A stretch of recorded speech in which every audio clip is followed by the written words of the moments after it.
Okay, now this shit popping up.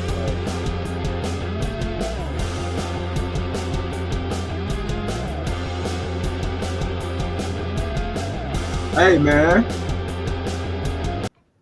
Keith, you good? Yeah, can you hear me? Yeah, perfect. Yeah, man. Yeah, man. All right, come on. Look that out. I miss you, Hail Marcella.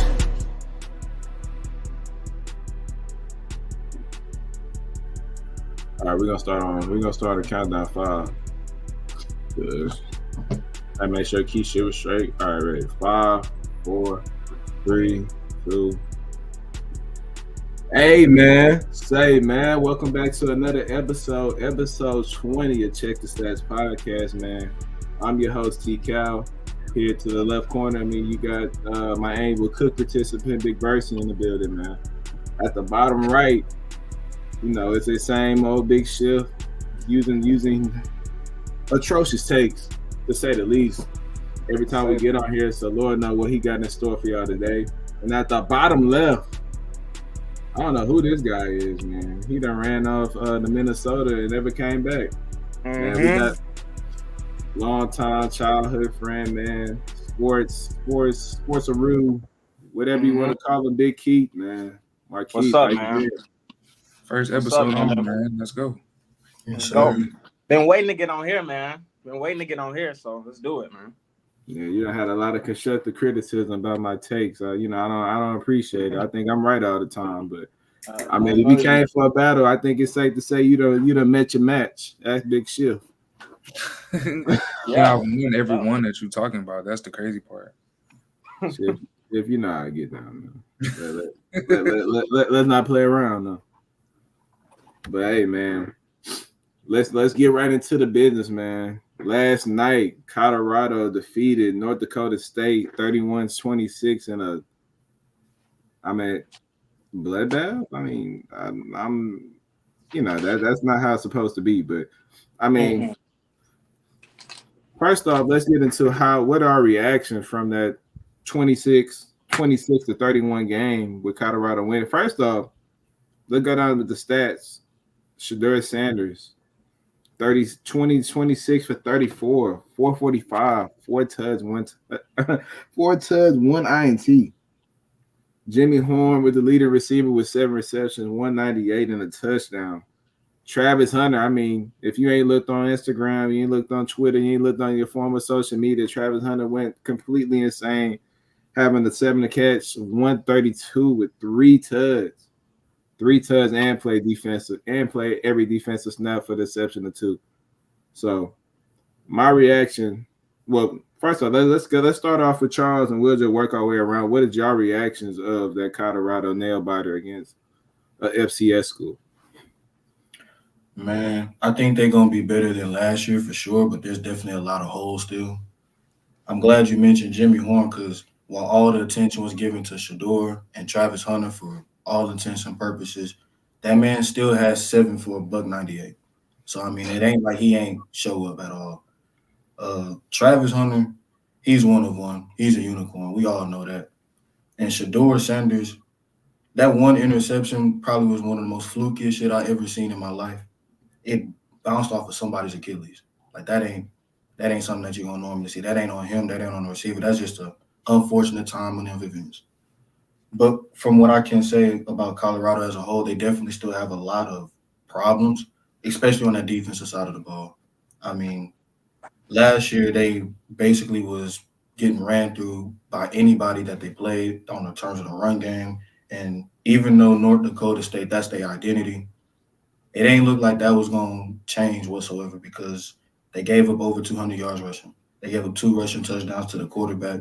I get that that's their offense, but at the same time, that ain't what you would expect from a Power 5 school, even from the likes of Colorado. You want to see some level of improvement.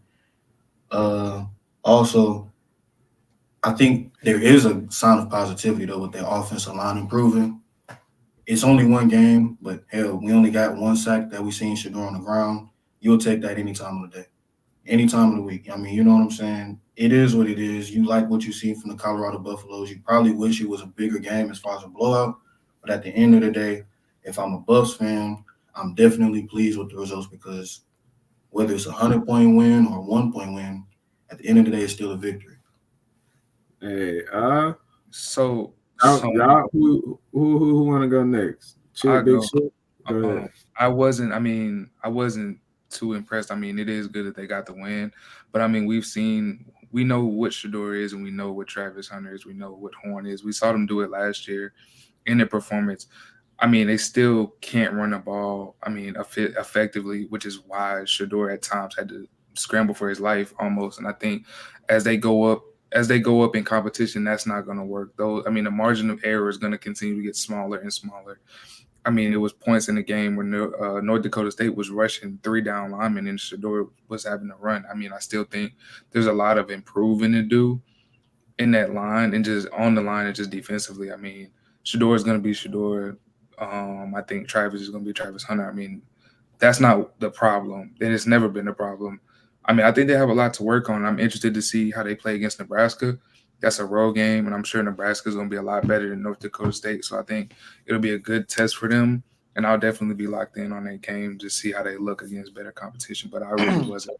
I mean, it's good that they won, but, you know, you can't really accept anything in a win that you win in a loss. So we'll see. Keith, you want to go or you want? Yeah.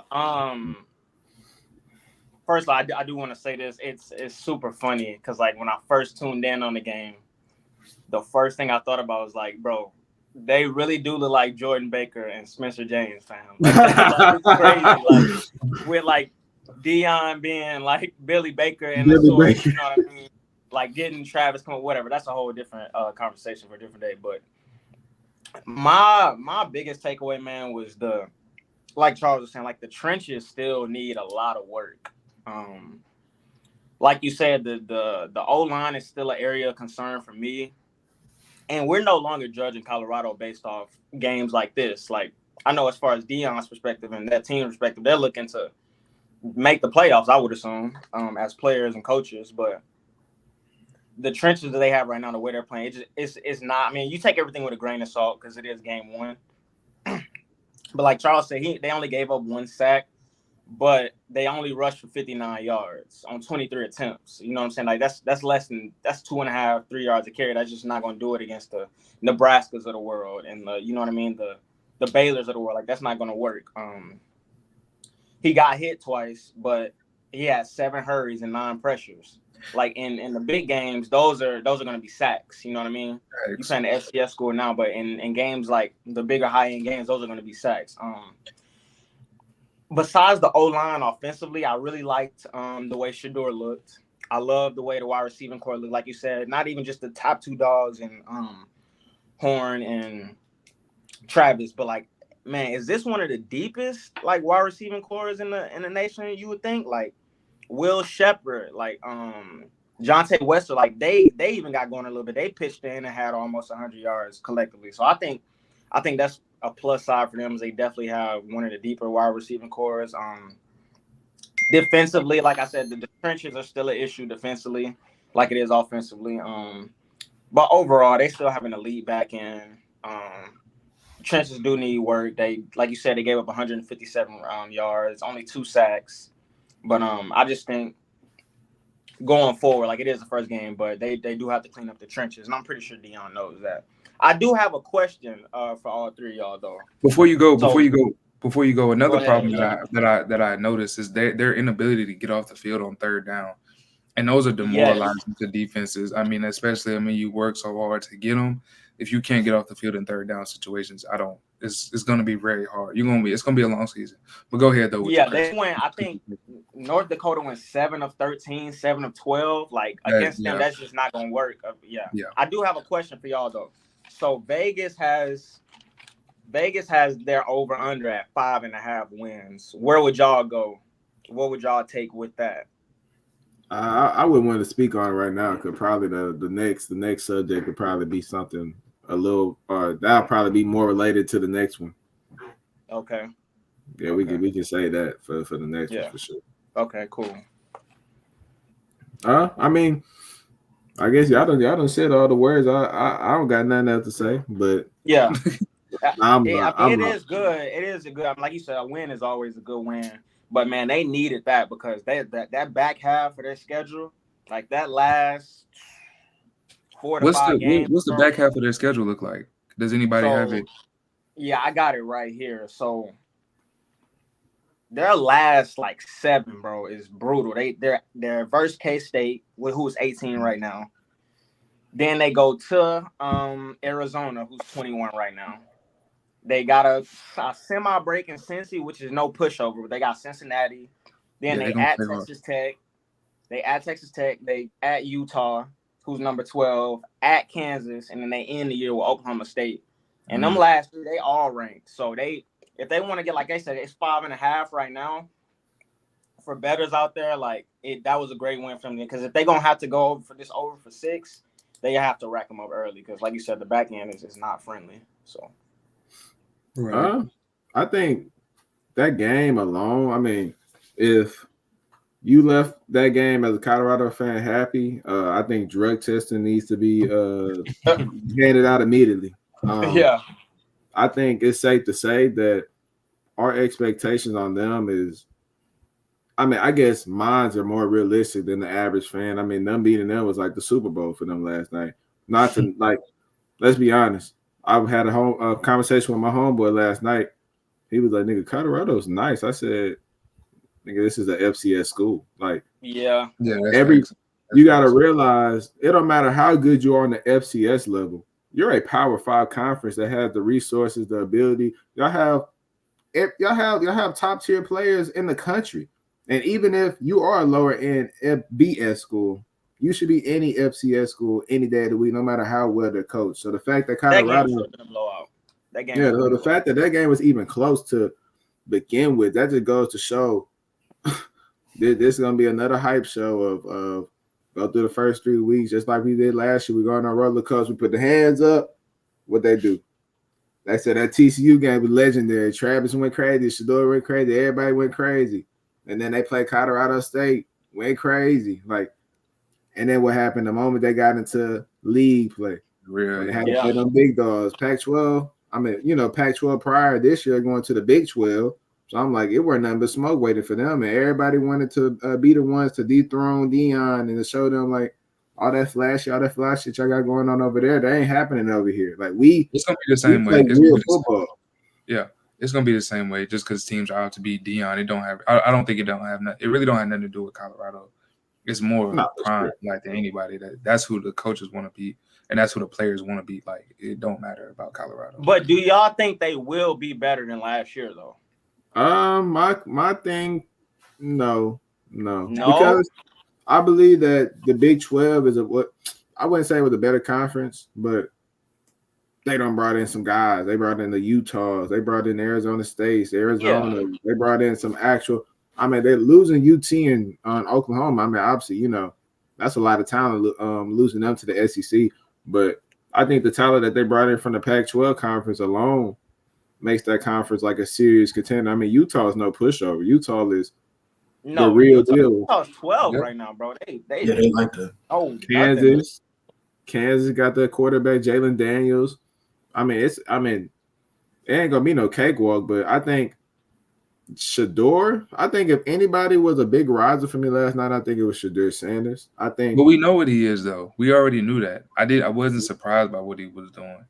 I mean, my thing with that too as well is, like, we can say all we want about his strategic strategy on why he didn't get out in the draft last year, because I think he would have been a part of that mix of those top tier quarterbacks picked in the first round. But scouts' questions were always like, does he have elite NFL arm talent or solid NFL arm talent? Those are questions not from me, but from the scout. Yeah. So they're looking at him. They're saying, like, what you're putting on film is nice, but can you translate to Sundays? This offense is highly favored around you, but can you make the big time throws and them small gaps and like NFL type throws? I mean, Pac-12 offense is really, if y'all pay attention, spread it out.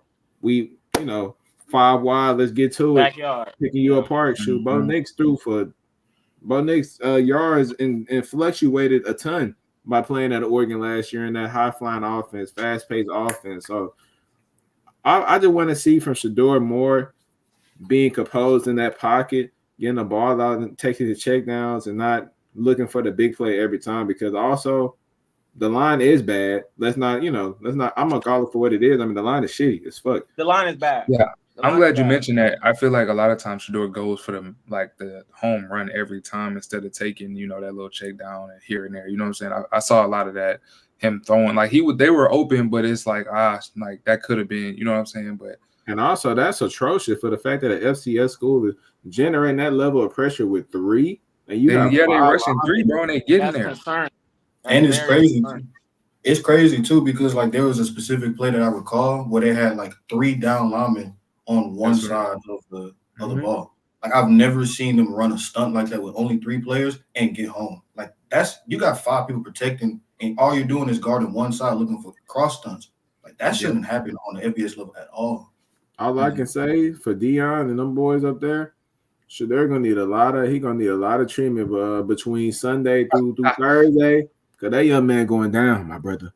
When I tell you he touching that pine this year, boy, they finna like him. That it's number spankings. They tearing him up in that pocket. That's what happened last year. He took too many hits. Way too many. Like some of them was self-inflicted because you trying to make the extra play. But like also this, I mean, accuracy looks amazing. I mean, arm talent. I mean, his arm talent is good. I wouldn't say elite. Y'all. Why are people questioning his arm talent? Because I thought he always could throw the ball to me. Like that's but just we my. talking about like, I mean, but I guess I don't think arm talent is necessarily a necessity. I think it's something well to have, but who would you say who's a better thrower of the ball, him or Drake May? I know Drake May's in the league, but when Drake May, you say he's a better okay. Drake, okay. Yeah, natural arm. Yeah, I would go Drake, no doubt. He's naturally, he's just still raw. But I think Shador has more on him when it comes to like the accuracy, ball placement. Like I think Drake and footwork, like Drake May, that was kind of his biggest thing. Is like his arm talent was so well that he don't have to worry about getting to his back foot on his drops and throwing the ball like properly mechanically down here. It was all like, nigga, I can sling that bitch like around you. He like 6'6", so it really 6'5", 6'6". That's Justin Herbert reincarnated. Yeah. Okay. But anyway, let's go into the next subject, man. I mean, shoot, while we on the subject of Colorado, man, let's talk about their realistic. They're always in the headlines and stuff, but their expectation. What do y'all expect from them? And first off, do y'all think Colorado can be eligible for a bowl game this year? I'm gonna go ahead and say no. I mean, just based off of the reasons. And FYI, bowl games mean you have to have at least 6 wins. So they are 1-0. So they need 5 more wins. So what's their schedule looking like, Keith? If you got the whole thing, do you have the whole thing? Yeah, I got it right. Oh, you got it, Keith? I got it. They're at Nebraska next week. The week after, they're at Colorado. Is that a win? State. Is that a win? Is that a win in Nebraska? We think no. Nebraska. I think it's a win. That's a freshman quarterback too. I mean, despite what we want to say about it, it's like a freshman still a freshman. He has to go out there and prove it. So that's a way to see for me. Okay, so go ahead with the next one with 3. At the rival Colorado State. And that's gonna be a good game for sure. It's gonna be a good game. That's what I'm saying. Like I wouldn't give that a given just because of the rivalry, just because everything that happened last year, the whole Travis Hunter thing. Like they're gonna be fired up to play. You know what I mean? So I want to see Travis Hunter versus Horton. He a top receiver in this year's draft as well. So I think that matchup will be very intriguing. Yeah. Where does Horton go? He got at Colorado State. He's number 14. Okay, Colorado State. Okay. Yeah, but like I was saying, I'm gonna say no. I mean, just for all the reasons that we were just mentioning. I think they're not gonna go out and recruit a whole new line, in season. So, I mean, I just think getting by with those 2 big guns is not gonna sustain. You can't sustain that for a long period of time. But I mean, we'll see if they continue to get better. I mean, I don't know what much you can do. I mean, like the line's not gonna get no bigger than what it is. So it's like I don't see them going to a bowl game. That's just from what I saw last night. I think my perspective on it is like I think my heart wants them to go to a bowl game, but what Most I seen definitely. on film is another, is another thing. I mean, I think we can all safely say if Shador Sanders' brother Shiloh Sanders makes the NFL, I'm gonna go try next week because shit at this point they let anybody in this hole at this point. Because Bro, he's not bad, bro. He's gonna get. I know he's He deserves to get drafted. he's not bad. He's atrocious. I mean, let's just get it on. Let's just get it out there. I mean, Shiloh Sanders. I mean, what do we need him to? What do we need him to do? You don't think he's a draftable player, fam? Oh no, he for sure for fantasy. If he in my fantasy league, shoot. We ain't talking about. He'll go fifth, sixth, seventh. Shiloh can really He'll go hit, late, bro. bro. He's not a tackler to me. Like he can hit though. Like What is he? If he can't cover for, he's a He's not a thumper, bro. cover. He Yeah, can I was get saying he downhill, ain't no cover.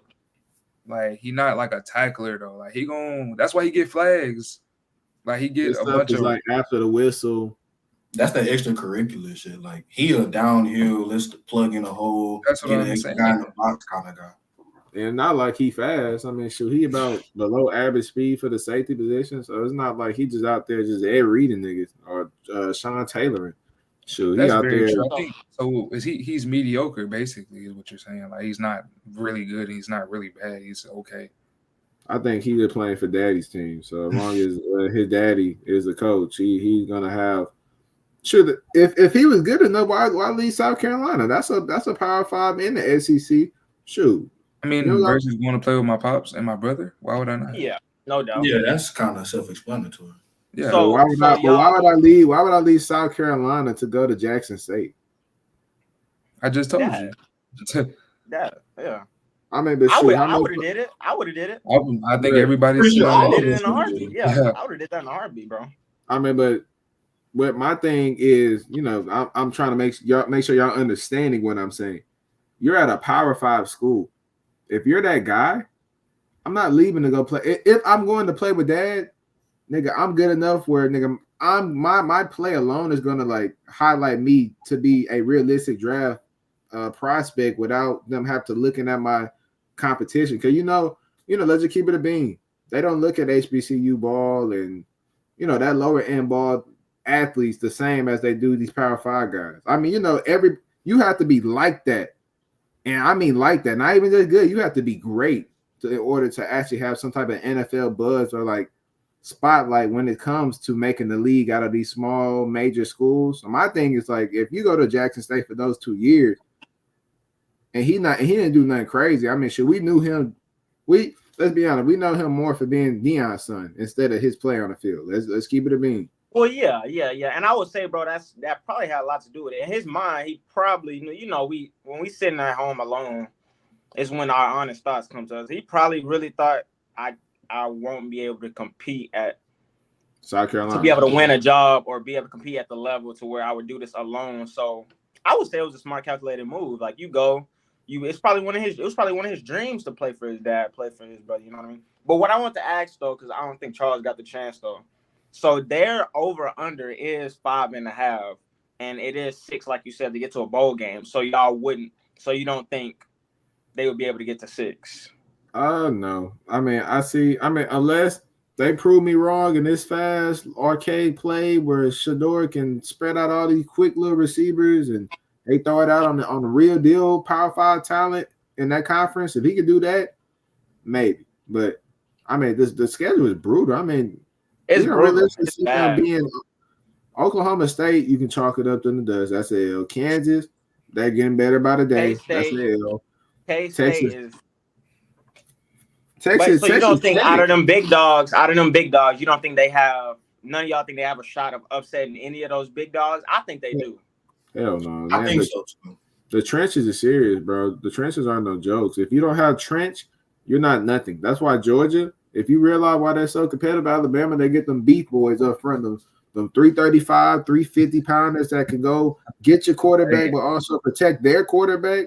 I mean, shoot, why do you think Miro looks so good? It's not because of the talent. No disrespect to Jalen Miro, but I mean, you're playing with a few AP All-Americans. You're playing with some guys that get looked at by they're going up there to shake Goodell's hand. They ain't going up there shaking the fans' hand up there from the 4th, 5th, 7th round. Shoot, they going to shake Roger Goodell. So shoot, Yeah. they first round talent. So I think And I just saw Georgia's I think it's they D line, and none of them niggas is under 6'5". Like them niggas go 6'5", 6'8", 6'9", over they for 30. sure got a stereotype. It's freaks of nature.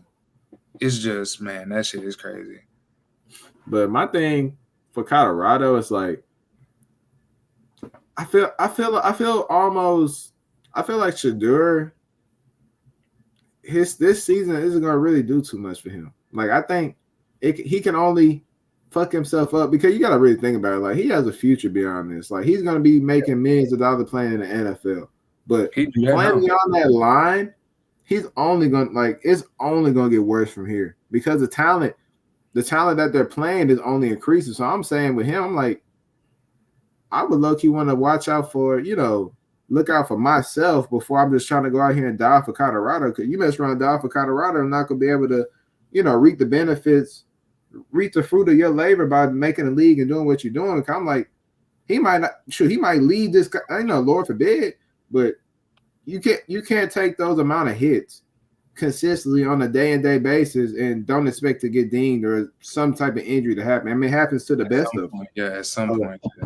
I'm like, if the season gets too bad to the point, I don't want to, and I don't think he cut like that whatsoever. But if it gets to the point, I feel like he should low key like fake me a little injury. Let's sideline and let's get ready for pros. But I mean, it'll all depend. It'll depend on what their schedule looks like. So I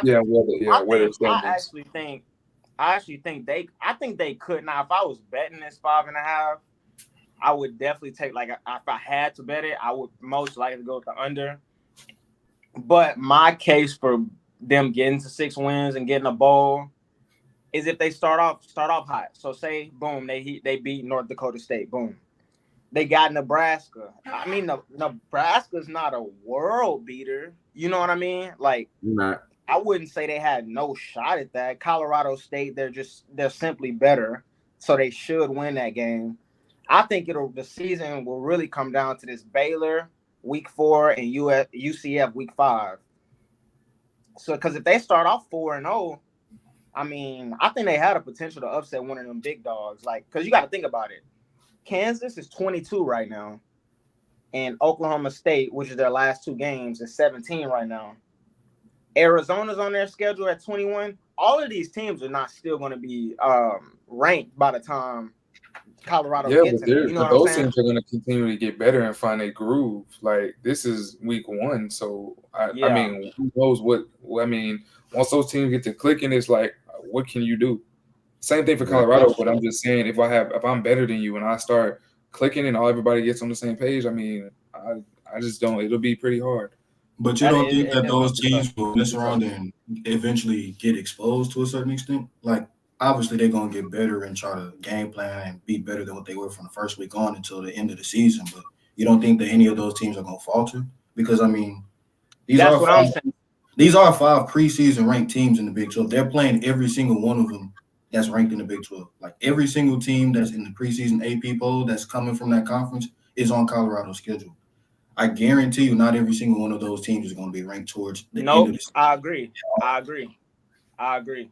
At least one of these teams are not going to be scheduled at that point, bro. And I mean, like we said, it is week 1. Say Colorado get hot. I think for sure, without a doubt, they're going to upset one of those teams. It's just how many wins can you stack up before you get to having to play the K-States, the Arizonas, the Utahs. Like, how many wins can you stack up? Because if they run off 4-0, 3-0 to start the season, and they upset somebody, you have 4 to 5 wins already. So it's just It'll be tough, man. I wouldn't bet it, but it will be tough for sure. I think there's a pathway for sure. I mean, at least comparable to last year. Like last year, we was on this, like T-Cal mentioned, we was on this roller coaster ride where they were 3-0. They were the story of not only college football but sports. Like that was a national headline. Mm-hmm. And after that amazing start, they got beat so bad by Oregon that people thought that the coaching staff and the players were racist from Oregon. Like, that's insane. Then they ended up only winning 1 out of basically the remaining 9 games. So I don't necessarily see that as a repeat. I definitely think that gives us all hesitancy for potentially taking the over. I'm not necessarily saying that I believe that they'll get 6 wins, but I do think that there is an avenue. Obviously, they got a lot of holes to fill, but you got to look at this from a historical standpoint. The Big 12, while Colorado's weakness is on the defensive side of the ball, and like Cheer said, in terms of running the ball, the Big 12 is not necessarily known for being a bunch of like thumpers on the defensive side. Like they're not stopping nobody. They're going up and they're going in shootouts every single game. Like for you to win in the Big 12, which kind of favors Colorado to a certain extent, you're going to have to drop at least 5-6 touchdowns each week. And that's just the nature of the beast at that point, because nobody that I see has the capability of essentially shutting down Colorado outside of maybe a handful of teams, maybe like the Utahs of the world, maybe the Oklahoma States. But I don't necessarily think that Kansas State is going to be one of them ones. I don't necessarily think that it'll be teams like Nebraska. I damn sure don't think Colorado State would do so as well, although they have a chip on their shoulder, but so does Colorado as well. And a good chunk of their games against these ranked teams from the Big 12 are at home. While they are playing 5 ranked teams, 3 of them are going to be inside Boulder. So I think that there's an avenue for sure that they could definitely get to 6 wins and be bowl eligible. But I will say this, for a team that gets as much buzz as Colorado, anything short of bowl eligibility is definitely going to be something more of a disappointment for anything else. I mean, I believe Colorado, I mean, if they don't make a bowl game, I mean, Deion gonna be under some real scrutiny. I mean, not from the university, because obviously the publicity, the ticket sales, the media attention, the superstars, all of that is a benefit, and that's a plus that's coming their way. But I think in the national media eyes and stuff like that, they're like, okay, now we're looking at you for what the white folks saying about you. Black arrogant man. Super cocky, super like, I'm gonna prove you right, but when stuff go bad, it's like, okay, like, all right, now I'm bitching, now I'm complaining, now it's, nigga, you can't ask me a question, or nigga, like, exactly. And that's one of the things that I meant to bring up too. I don't like that. Like, you gotta stay the same in defeat as you do in a win. I mean, when you win, and I mean, it's quick to, you believe now, you believe, but then when you lose, it's like, shoot, what they say, shoot, do you believe now? Like, nigga, he might fuck around and go and choke a nigga, or get security, kick the nigga out the press conference. Like, I don't like the fact, like, if he didn't like, we've seen it before. Like, if you just didn't want to talk to the reporter, you know what I mean? Or if you just didn't want to deal with it or deal with that network, whatever, just like stand on it, like in the press, you know what I mean? Like in the press conference, going to the higher ups at the university and having them like actually have him extradited from talking to players, and like, you know what I mean? Like, that is also a man's livelihood. I just feel like he could have just dealt with it there instead of having, like, going up to the higher ups and having the school, the Colorado University, like, you know what I mean? Like, I would have felt much better about it, and it wouldn't have struck a hair for me if he would have just, you know, did it the regular way. But I do think going up to the university and having them actually do that was a bit weird. Yeah, I just don't like. Yeah, I think sometimes he'll get caught up in, like, I think he takes stuff personal when people are, you know, criticizing Colorado and him in the media. But I mean, bro, you are who you are. It is what it is. You have an aura about yourself, and people are going to talk about you. I mean, you're on a big stage, and unfortunately, that's what you've dealt with your entire football career and your coaching career, even when you were at Jackson State. So this is nothing new. So I just, you know, I don't like that either, like you guys were saying. And I think too. Go ahead, Charles. Man, I got a question. I think too that kind of comes with the territory, at least when it comes to Deion. It's like a lot of this you kind of have to put on the shoulders and blame of yourself, because when you go outside and you're being the coach on the sidelines, you're not Coach Sanders, you're not Coach Deion, nigga, you're Coach Prime. Like, people look at you as prime time, and that is a badge of honor in itself, and that's kudos to you for establishing that, not only back in your playing days, but continuing that onto these modern day of sports. But at the same time, it's like you're going to be subject to a level of scrutiny. You're going to be seen as a bit of a failure in a lot of people's eyes if you don't meet some of even the most outrageous of expectations. So, I mean, at that point, it is like, it's a thin line that you are forced to walk, but you're the only person that kind of put yourself in that position to do so. Right. I done said my piece on it, so I don't really want to go back and forth with it. But I have a great question for y'all, and I want to hear everybody's answers and explanations. What do y'all think Travis Hunter would be once he goes to the NFL? Do you think he'll be a full-time cornerback? Do you think he'll be a full-time receiver? Or do you feel like it's going to be a mixture of both? Because my personal take on that is like, I think his ball skills are too good not have him out there on offense. I think he's a real talented player and all around. I mean, playmaking ability, you put the ball in his hands, and like his shittiness like reminds me of like, I miss you. I mean, I guess we can go on modern term now. This NCAA, this nigga look like a human joystick out here. Like, he juke niggas like he juke niggas out like me and Keith where we used to go play football at Glover and the nigga catch the ball and like real ass juke. Like real juke. But I think his ball skills, I mean his hands, I mean he's a better receiver than he is a DB, so I think he'll be playing receiver. And but my thing is like I don't want to say that because I think he is a good DB. I think it just his only fault will probably be when he play against those bigger receivers that get physical with him, so he can't really just get like he can't press up at the line. He can't. I mean, I think that'll be a case for him just in general though. Like I think would y'all think he? So I read a CBS article. I forgot who wrote it. I hate that. But it was talking about this exact thing. There are it's such an influx of receivers coming in this day and age. Like, man, you got the Puka Nakuas of the world. You got the it's countless names. Yeah, it's countless names where you going in the later rounds because college football produces 30 something receivers a year that could be productive now. So I think, and it's also based on what team actually draft him. You know what I mean? But I do think he's going to be a full-time cornerback. I do feel like he's going to play full-time DB just because, like there's an influx of receivers coming in. It's not a lot of teams with two good corners, if you know what I mean. Like each team usually has their guy, has a top guy or a guy that they claim is like CB1, you know. But it's not a lot of teams that you could say that has two really good corners, and each team has two really good receivers. You know what I mean? So I think he'll do a lot of DB work. He'll take most of the snaps from DB, but I do think whatever team drafts him will have packages in there because, like you said, it's a good problem. It's a good problem to have, though. If I'm a team drafting him, it's a great problem to have. I mean, what do you want to do? Depending on what we have at the time, I'm asking him, like, what do you want to do? This is what we're thinking.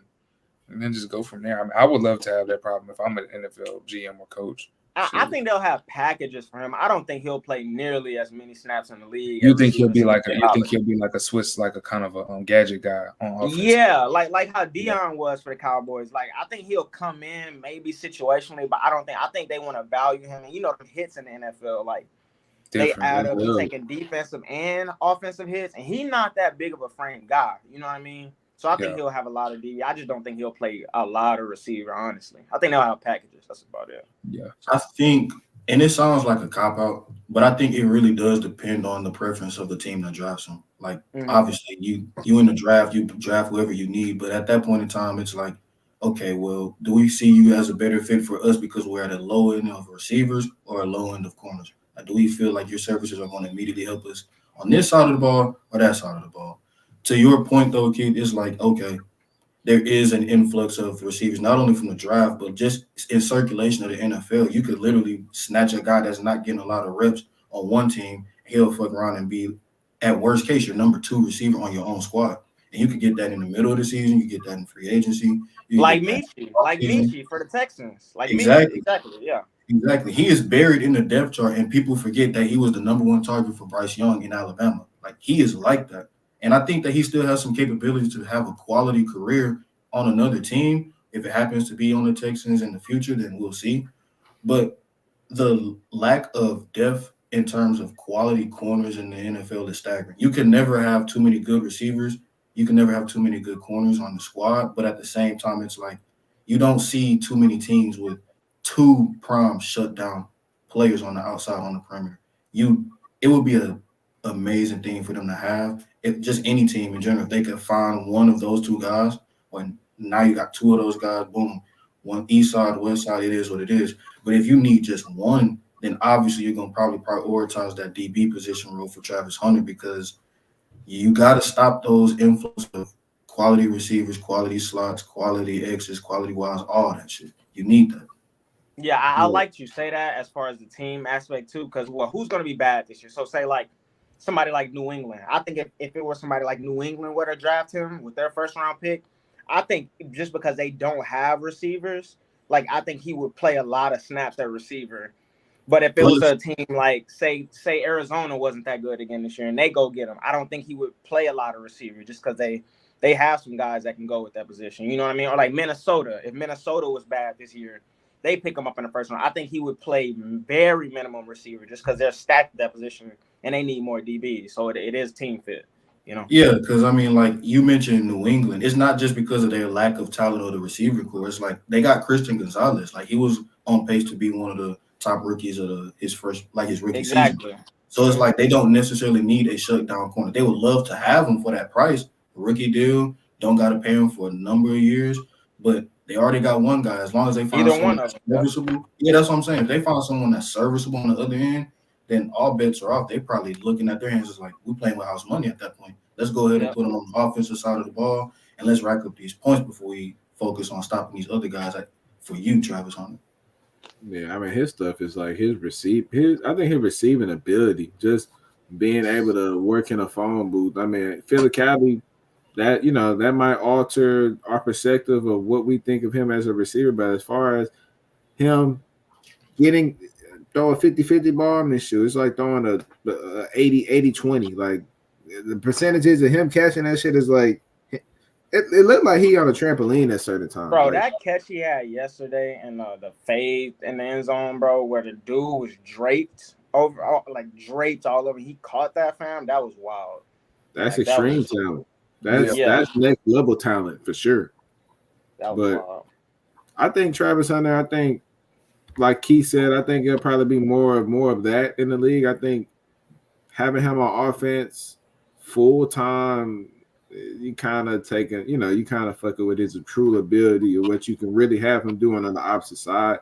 I think him being a shutdown corner, he'll grow more into that than like that receiver. I mean, them nicks and knacks from playing receiver. I mean, Lord have mercy. I mean, the league is no punk when it comes to being anybody that's willing to go get that ball with backers like Roquan Smith. And I mean, as a former Texas fan, I would not want to see Petrie coming at me 90, 100 miles per hour trying to take my head off catching a slant.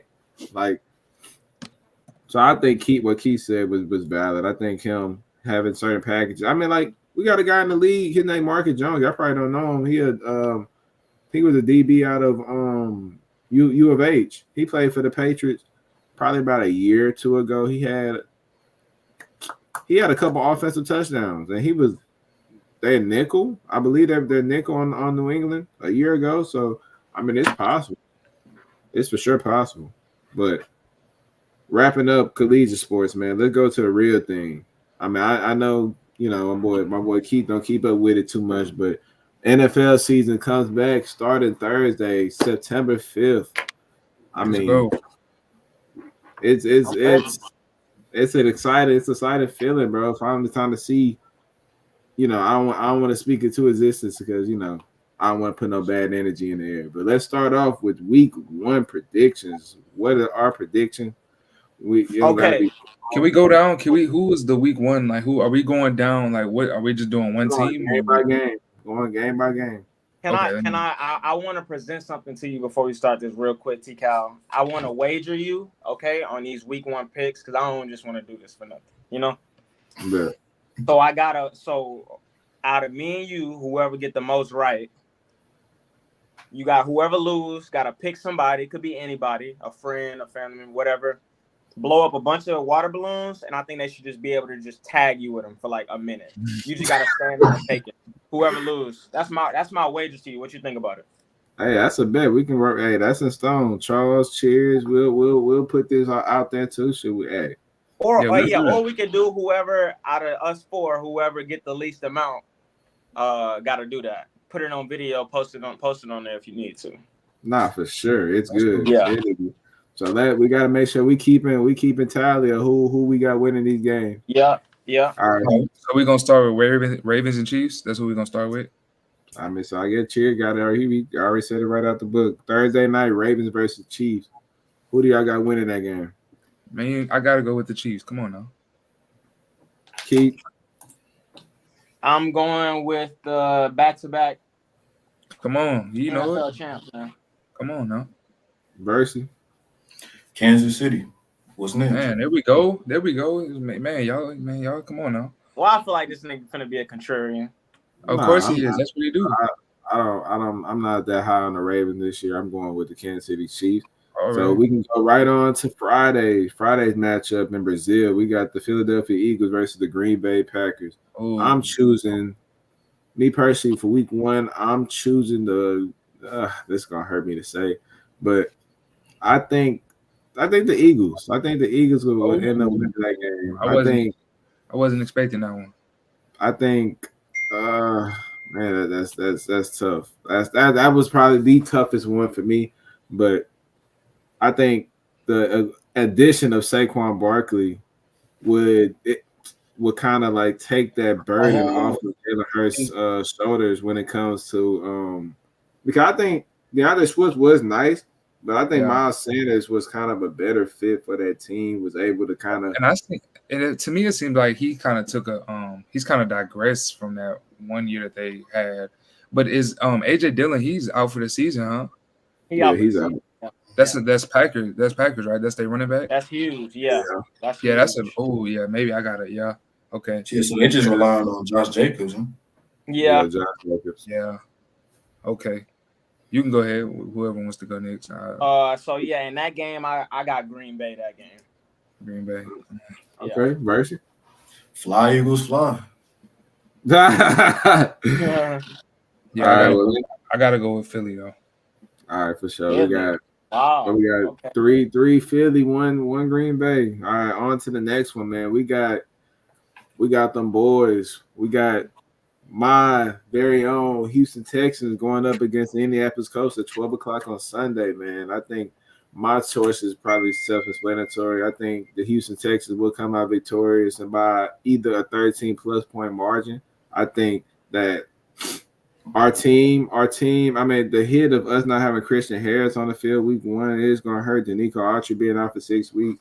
That's a stinker for sure. But I think the overall and the collective that we have on our offensive and defensive unit is it's going to be too much for the Colts. Daniil Hunt. Imagine what Will Anderson would be doing with a co-star. Not even a co-star, the star of Daniil Hunter on the opposite side. It's going to be nightmares. They're going to be having nightmares on our offensive line. And our secondary, we got Stingley back there, all-pro, a future all-pro. Let's get it right. He just signed with David Muleta. I don't know how to say his name. Y'all know the agent, the one that's getting niggas a shit ton of money. So, safe to say he gonna hurt us this off season. Yeah, the Colts always seem to give y'all a good game. Now I don't know what it's just always like y'all always have problems with the Colts. Like it's never. It's divisional. Yeah, it is. It really is. It's really like an ugly game on both sides. So, but I'm gonna take the Texans though. You going Texans? Okay. Yeah. So you say you got them winning by 13 plus. You said T-Cal? Yeah. Mm-hmm. So I think just because there is not that much film on Anthony Richardson and the way he looked, adding that in with Jonathan Taylor, and just the varieties and the way they'll be able to run the ball, I think will give the Texans some problems. Plus the week one thing, you never know. Everybody's filling each other out, So I don't think they'll win by like 13 plus. They're favored by 3. I think this is going to be one of the games I do bet for week one because the Texans are favored by 3. I think they'll cover that spread. They'll win by 3 or more. But I'm picking Houston, but I don't think it's going to be in a blowout though. Not at all. I think the loss of Christian Harris week one obviously is going. You'd like to have him on the field, but I got faith in my boy Henry To'oTo'o. The offense is too much to handle. I think the defense is going to really shock the world with just how electric we are in terms of getting to the ball, in terms of our coverage skills. I got faith in Lassiter. I got faith in Ward. I got faith in Petrie. I got faith in all the guys. And if that doesn't tell you the answer to the question, that means I got Houston. Yeah, here we go, bandwagoning once again. But And I am not going to let you tell that lie. man, we'll get to Charles' real team in a second. But let's go on to the next 12 o'clock game. We got the Arizona Cardinals versus the Buffalo Bills. I think we should all be undefeated in our responses. I think Josh Allen will get them boys out of the way. Marvin Harrison, good welcome back to the league. Good welcome to the league, but it's coming in the L. You might go off of something a little crazy. I don't see any real lockdown corners on that Buffalo side that's going to be giving him any problems. So I think a big day can be expected depending on the weather because it is in Buffalo. But right. I think we got Buffalo. I think we all probably have Buffalo on by a pretty, wide margin. Yeah, I take Buffalo for sure, easily. Yeah. So y'all both got Buffalo, you said, right? All three of us got Buffalo. Oh, all three of y'all got Buffalo. Okay. Right. Yeah. I did think about this one. I thought about this one. I'm not gonna lie. I was thinking about taking Arizona, but I'm like, damn, I'm just trying to be a contrarian. I do have Buffalo. They're favored by 6. I was thinking about one of these games I wanted to bet, but yeah, I got Buffalo all in all. So. Yeah. All right, man. Next 12 o'clock game, we got New England versus Cincinnati. I think it's pretty obvious. I mean, Gerard Mayo, what the hell are you doing? Obviously, you don't see your boy Drake May in the preseason getting more comfortable. You're more acquitted to that offense, getting a real feel of the NFL. And I think personally, it's give or take. It's a compare and contrast from the experiments from putting your top tier quarterback out there week 1, fresh off of rookies, their rookie year. CJ, he did it. Bryce, he did it. Mahomes, he had to wait a year. So, I mean, for each his own. But I think Drake May would probably get them the best chance in order to win football games. Yeah. I'm excited to see Drake May. I like Drake May. He's probably my favorite coming out of the draft. So I'm interested to see what he'll be able to do in the league.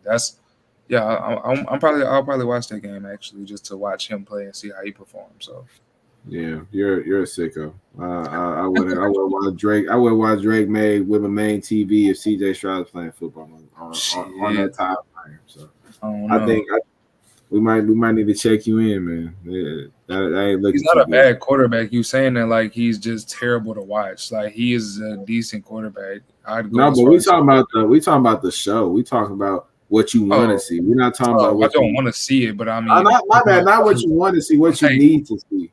Okay, I see. Okay. Yeah, you need to see it. It was so it ain't a fluke for the next segment. What I got to talk about that, but I think Cincinnati versus New England. I think we all probably consensus Cincinnati. Vegas think this is gonna be a blowout. They got them winning they favored by 9. Great question. Great question. Do y'all think the Jamar Chase saga that's going on there with the contract situation will affect their performance in any way? No, because I think Jamar's been at training camp, hasn't he? He hasn't been like in the camp. Nah, he ain't practiced. He hasn't practiced. He been there, but he hasn't practiced yet. Okay, he practiced one time, and then what's his name? Zach Taylor said that they were expecting him to practice for until the start of the season, and then next day he came out in street clothes. So I mean, okay, yeah, I don't know. I think it can affect it because he is receiver 1, but you also have T. Higgins, so he will be missed though. I think it'll have some effect on it. I think he'll be missed, but I don't necessarily think that it will be to an effect of this game. Like that's not just gonna swing who. It's not gonna determine who's the victor or not. Facts. For sure. Okay, so we go to the next 12 o'clock game. We got the New York Giants versus the Minnesota Vikings. I'm taking. I think I will take. It's it's a hard. This is one of the tougher ones. I was Absolutely. I'll go New York by a close margin. I think New York defensive front will cause major problems to that run game, run and pass game of Minnesota's. I mean, Minnesota, Christian Darrisaw, solid guy for sure. But I mean, Brian Burns, Dexter Lawrence, Kayvon Thibodeau. I mean, those guys are hungry and ready to get after it. So I think with Sam Darnold operating the reins in Minnesota, I mean, despite how good Jetta is, and I don't think Hawkinson's playing week one. Aaron Jones, he's a solid back. I don't think they're nothing special, but I think it'll be New York, and they'll be by a little. I think Malik Neighbor's gonna have a coming out party. I mean, I think me personally, I think he might be the best receiver in that class. But that's my opinion. I got so the line is at Minnesota is favored by 1 point. So I mean, we think it's pretty hard, but Vegas is also saying that they think it's pretty hard by putting that favored by 1 point. I will go with Minnesota. This is one of the games I'm betting week one. I'll go Minnesota just because I think the Giants are just with the whole Hard Knocks thing this past summer, and do we go with Daniel Jones? Do we not go with that? Are we looking for the future? Are we sticking with him? Like, I think all of that is just – I think this is the season where it all just comes down. They probably will have to just do a full pivot from this whole regime they're doing, probably keeping the coach because I do like Dable. But, yeah, I'm going Minnesota in week one. Yeah, Keith, I'm going to go with you and go ahead and take Minnesota just for all the reasons that you named. I mean, I think losing Saquon was a big deal to me. I mean, me personally, I'm not the biggest Daniel Jones fan. I'm not a Daniel Jones fan, bro. I'm just not. What? I thought you liked that nigga, bro. No, like there's nothing that Daniel Jones does that's like, oh my God, like I just don't see it. But yeah, I'm gonna go with Minnesota. Man, this is, in all honesty, to me, this is one of those coin flip games. It's like at the end of the day, it's kind of a difference between preference. Like, do you honestly believe that Daniel Jones is a worse quarterback than Sam Darnold? Since they don't have J.J. McCarthy starting. To be a contrarian to Cheers, I mean, yeah, they're going to miss Saquon Barkley, but, I mean, have you seen Devin Singletary and what he did for Houston? I mean, it's not like he's a terrible back by any means. I don't necessarily think he's not Saquon, no. You don't necessarily need to who said he started now? You said what? I said, who said Singletary started now? I done seen reports that it's been a running back battle. So let's between who? Between I think him and Eric Gray. Oh, God.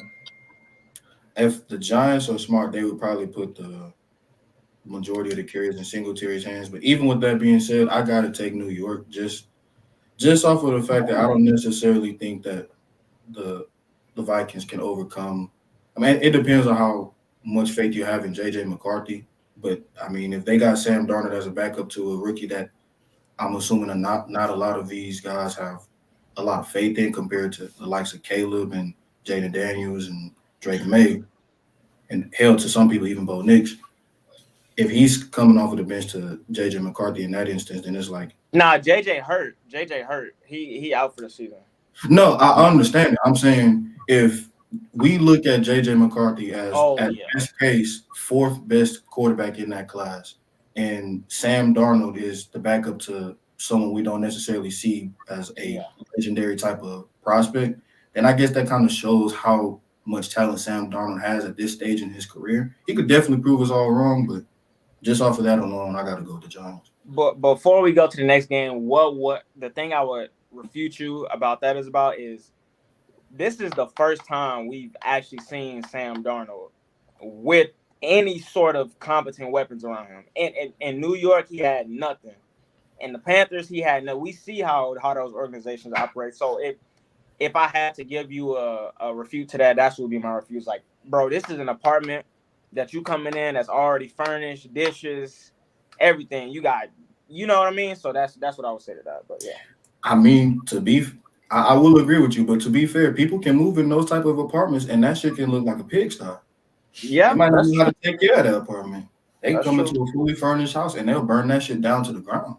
So, I mean, at that point in time, It's only a matter of time because time will reveal all. Yep. All right, bro. Going to the next game. I mean, I know Charles is probably rubbing his hands for this one. We got Charles' favorite team, the Nashville team, Tennessee Titans, going up against the Chicago Bears. Who y'all taking? My personal opinion, I think Week 1 will be a strong opening. Welcome to the NFL moment for Caleb Williams. I think they'll win that game. I think it'll be a very close one. Charles will be heartbroken and throwing furniture and shit around the crib, but it's okay. Y'all are in the racing for Travis Hunters and those type of players, despite your free agent acquisitions. But I think it'll be close. But I think Charles will be heartbroken and his Tennessee Titans will be short. Yeah, I'm gonna take the Bears. Though. I'm interested to see how Caleb Williams is. I just don't. I mean, what's really in Tennessee? I don't know. At this point, what's left? Should I say? Who knows? But yeah, I gotta take the Bears in that. I mean, I like the way they've rebuilt and kind of put pieces around Caleb Williams. So I'm excited to see what the Bears will do. I'm going to go.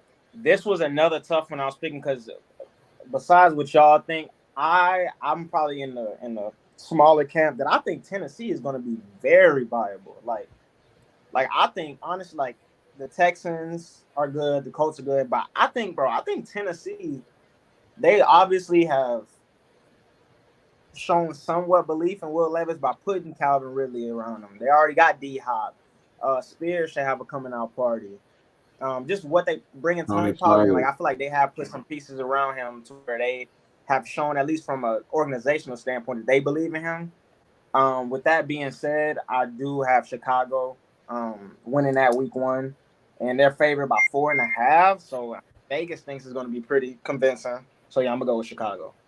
Okay. I think the Titans will. Your turn. Oh God. Nah.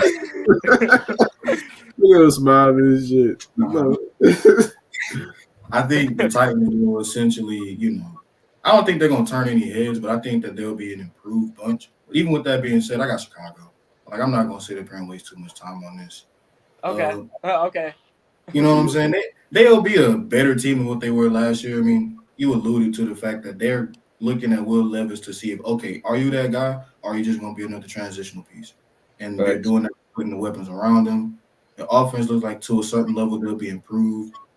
Defense, I mean, we basically stole their best players, but, that's by the wayside.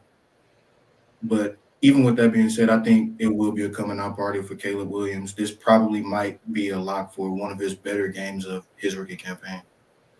All right, well, before you go to that next game real quick, T-Cal, before you go to the next game, hey, I do want to say this about Tennessee. Every year, history shows us in the NFL that every year you have a breakout team that nobody expects coming over. If I had to choose a team, I haven't looked at everybody, but Tennessee would be one of my teams I would look for to be that shock team, how the Texans were last year. That kind of team. So I do like the way Tennessee is going for sure. Okay, that's viable for sure. Next game up, Carolina Panthers versus New Orleans Saints. I think I'm taking the Saints, but I think I'm taking them by a little bit. I think this will be probably the NFL's Week 1 booty bowl. For real. Hey, we gotta do that. Hey, we gotta do that every week, bro. I ain't gonna lie to you. We gotta start a new segment. Mm-hmm. Like every week, we gotta have one. The booty bowl for that week. For sure, I'm down for that.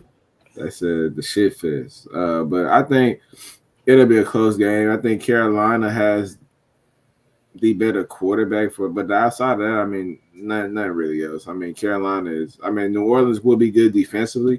I think, Mario Davis, Cameron Jordan. I mean, I don't have to list all the players they have to know that the Saints, the identity is strictly defense. Offense will be a train wreck. Derek Carr last year. I think it's New Orleans by a little bit. I mean, that kicker put in a lot of work last year for fantasy because he was kicking a lot of field goals in the red zone. So I think it'll be a field goal fest, but I think Carolina will lose in a nail biter.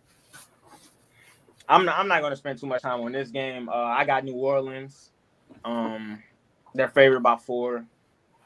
I think they'll cover. This is one of the games I thought about betting that I didn't. But one thing to keep your eye on about Carolina is, man, are they going to turn away if Bryce Young has another just atrocious year? Man, are they going to turn the 10 styles, or what are they going to do? But I got New Orleans without a doubt.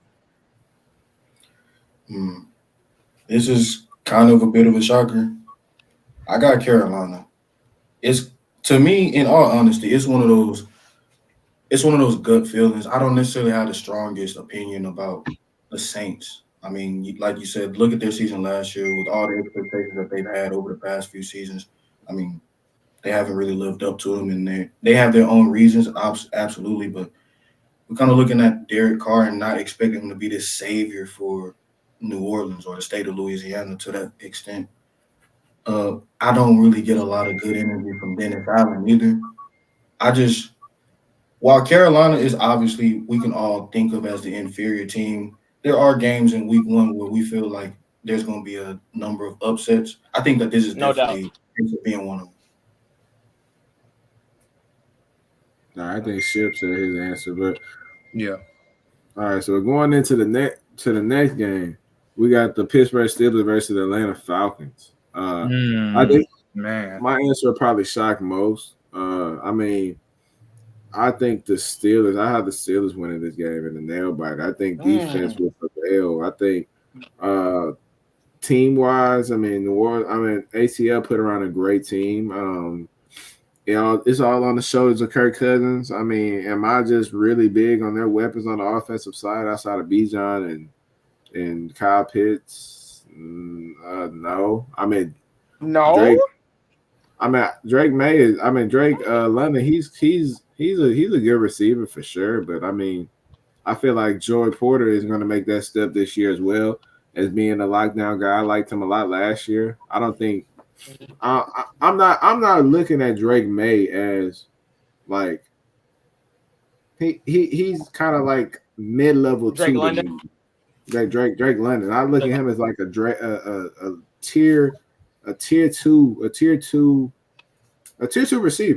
I think the physicality of Pittsburgh, what they're going to bring week one, is going to over exhaust Atlanta. I think obviously the season will go better for them as they get to the gelling and stuff, because a lot of their acquisitions have been late. I mean, it's not just like they just had these guys since the start of training camp.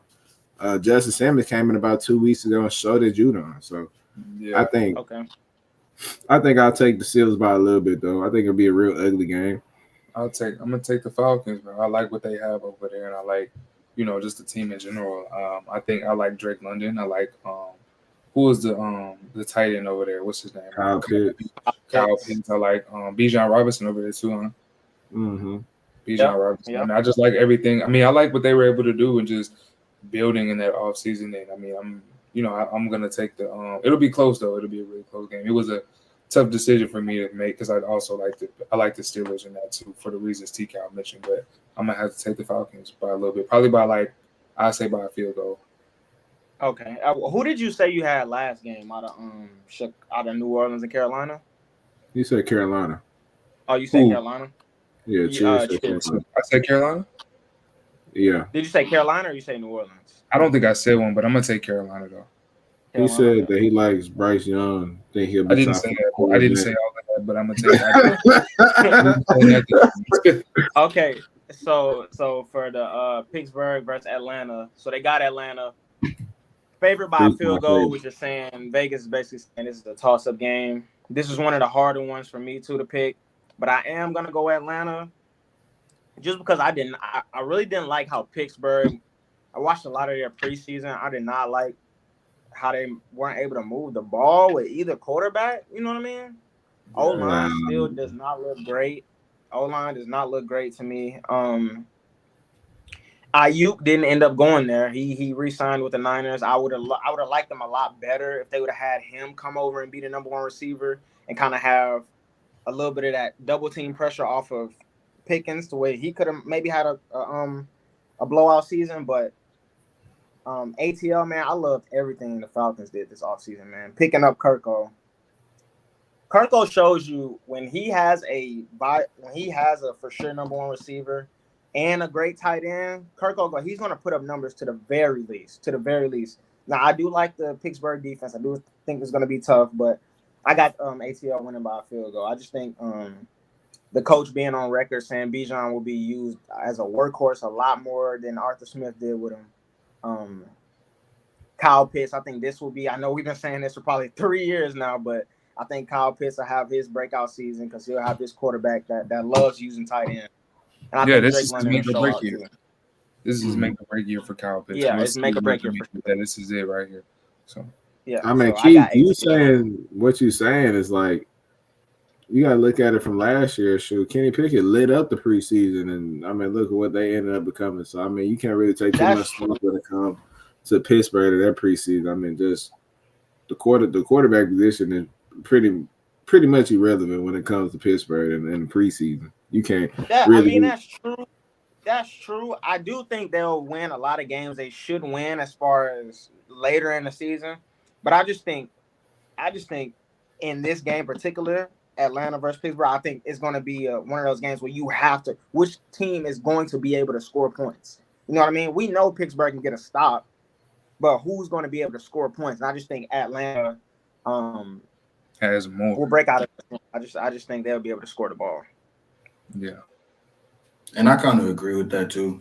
I mean, when you don't really have a lot of faith, or not say faith, but a lot of promise that's been shown in the preseason from the quarterback position in Pittsburgh, you essentially have two quarterbacks you're looking at. And when you have two quarterbacks in the NFL, that basically means you have none. It's not to be Exactly.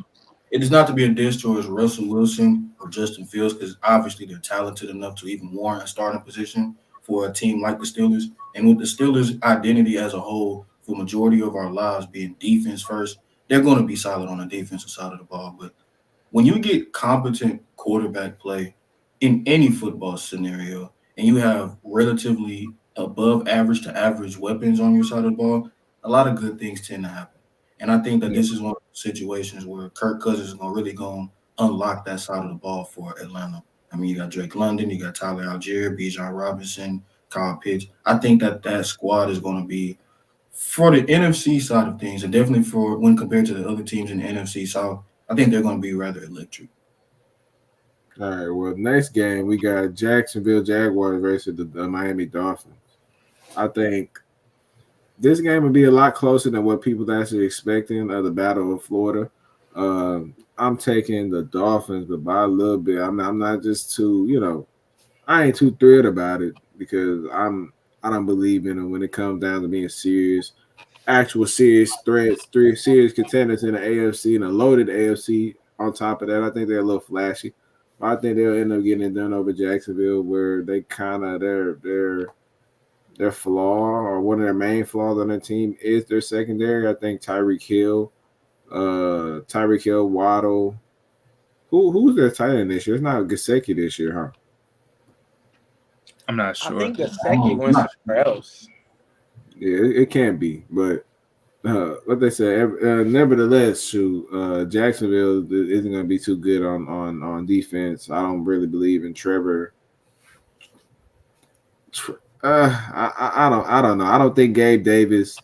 I don't think the addition of Gabe Davis and I like Brian Thomas. Brian Thomas would be solid, but I'm not against them. I'm taking Miami. Yeah, I'll take Miami too. I say by a touchdown. Gabe Davis doesn't really move the needle for me much as far as in Jacksonville. I mean, y'all may feel different. I mean, Trevor Lawrence, I mean, can't really say much about him, but yeah, I like Miami's offense. I mean, high power offense with all those guys on there. I mean, shit, that's a track team basically. And we know what they're capable of doing when everybody's healthy and everybody's clicking. I mean, so yeah, I'm gonna take Miami by a touchdown.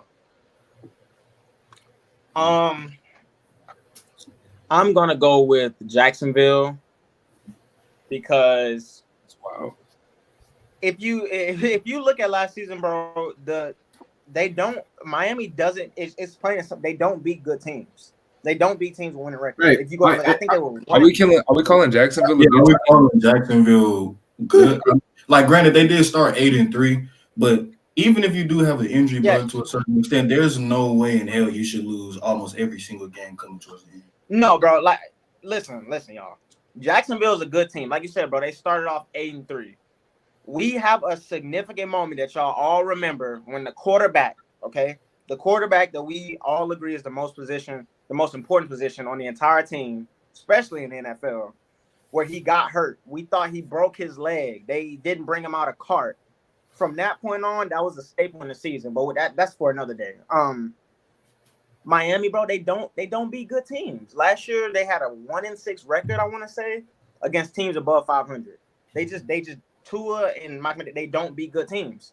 Now they beat up on the Carolinas of the world, on the Jets of the world, like they'll do that, but they don't beat good teams. But I struggle between that because Vegas has the line as Miami favorite 3.5, so they think it's gonna be somewhat of a close game.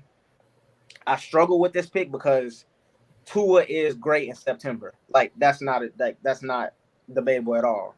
Even though I'm picking Jacksonville, he is great in September. It's just I don't think they beat good teams. So for that, I love the additions. I love the connection that Christian Kirk and Trevor Lawrence had. I think Trevor Lawrence, this is the year that he finally shows why people were calling him Peyton Manning 2.0, why people were calling him the greatest prospect since Andrew Luck. I think this is the year they show it willing that he's healthy for the whole season. So yeah, I got Jacksonville. Yeah, I think you're insane. Why am I insane? What is insane? I mean, what makes Jacksonville a good team? I mean, they started off 8-3. They were the number 1 seed before Trevor Lawrence got hurt. I'll say this. Obviously, you want to put the injury as a factor as to why they kind of had that downpour. I mean, hell, I'm a Texans fan, and even I can admit that definitely helped us get to the playoffs. But at the same time, you're making it seem as if Trevor Lawrence missed. Wait, hold on. Wait, you a who? I'm a Texans fan. Oh my goodness, man! And I'm white. Like, come on, that didn't make sense. No, I'm a bro. No, listen, I'm a Texans fan too. I'm a Texans bro. Fan Oh too. my goodness! you think everybody that got another team? You think everybody got another team can be? No, I'm a Texans fan too, bro. Like, it's just for me, like going into this take a little deeper. Like, I love the Texans. I love everything they did. I don't think it's a foregone conclusion that they just win a division.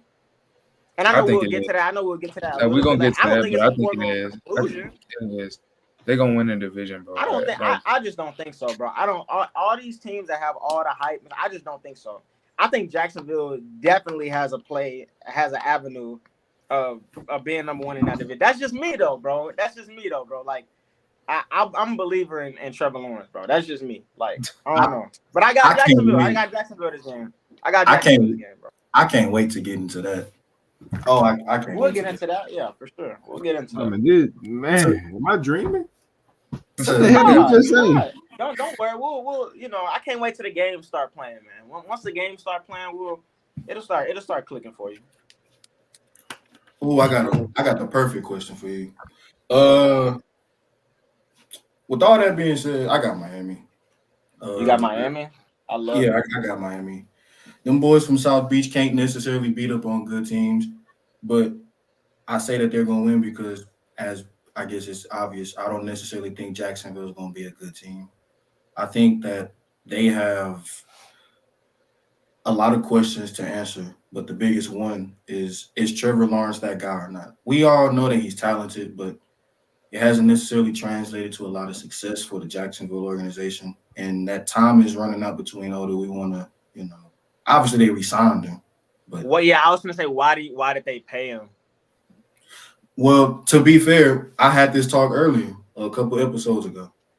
When you have a guy at the quarterback position, no matter how good or bad he is, you have to ask yourself, do we feel like the grass will be greener on the other side? There's a reason why we don't necessarily think that Tua is a top 10 quarterback in a lot of people's eyes, yet at the same time, he ended up getting himself a payday to where he's extended his contract. There's a reason why. You don't want to be in purgatory. Okay, I get that. Exactly. Before we get to the next game real quick, I do want to ask you this, Charles. So their over-under is at 8.5 wins. What would you take on that as far as Jacksonville? I take the under. I think that you take the under. I think that because you mentioned that your surprise team, as far as someone who's going to necessarily be who you think is going to be good, will be the Titans. me personally, I think that team will be the Colts. I think that they're going to shock a lot of teams and be one of the, not necessarily the top teams in the AFC, but I think that they'll be vying for a playoff position in a better scenario than what Jacksonville can. That's fair. I like that. That's fair. All right, cool. So next game, we're going into, it's one of Marquis' favorite teams. We got the Las Vegas Raiders versus the Los Angeles Chargers. I'm thinking he's going to say my team for real. Against the Chargers? I say this will be a tough game. Keith, I don't know how you feel about your boy. Gardner Minshew. He operated behind center. But I think I'll probably take the Chargers. I think the new identity of Jim Harbaugh, bringing in that heavy personnel. Gus Edwards, J.K. Dobbins. There you go, Joe Hall. There you go. Clements High School alum, Rashad Slater.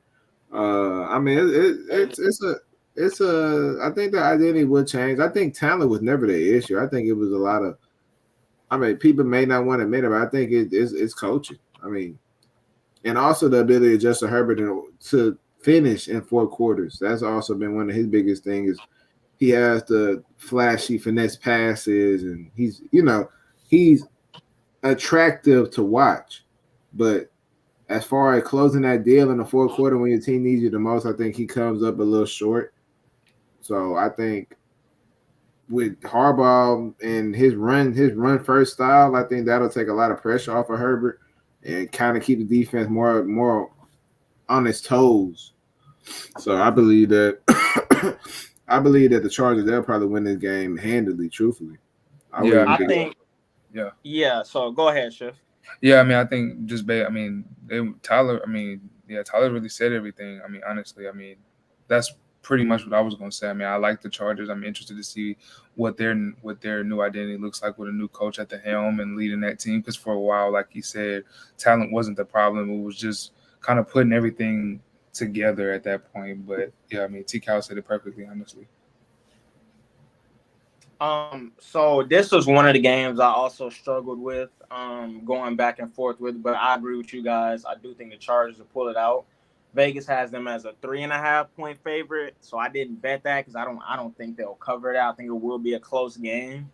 But like things you said, just them coming in. Drafting Joe Alt, that's like the prime Harbaugh kind of player that wants to, they want to run the ball, obviously. And yeah, I think that diversity. But the reason I was going back and forth was just because that front for the Raiders, like that is what they're building their identity on this year with Crosby, Christian, like leading the Christian head.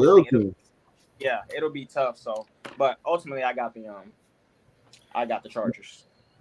I guess that leaves me solo dolo.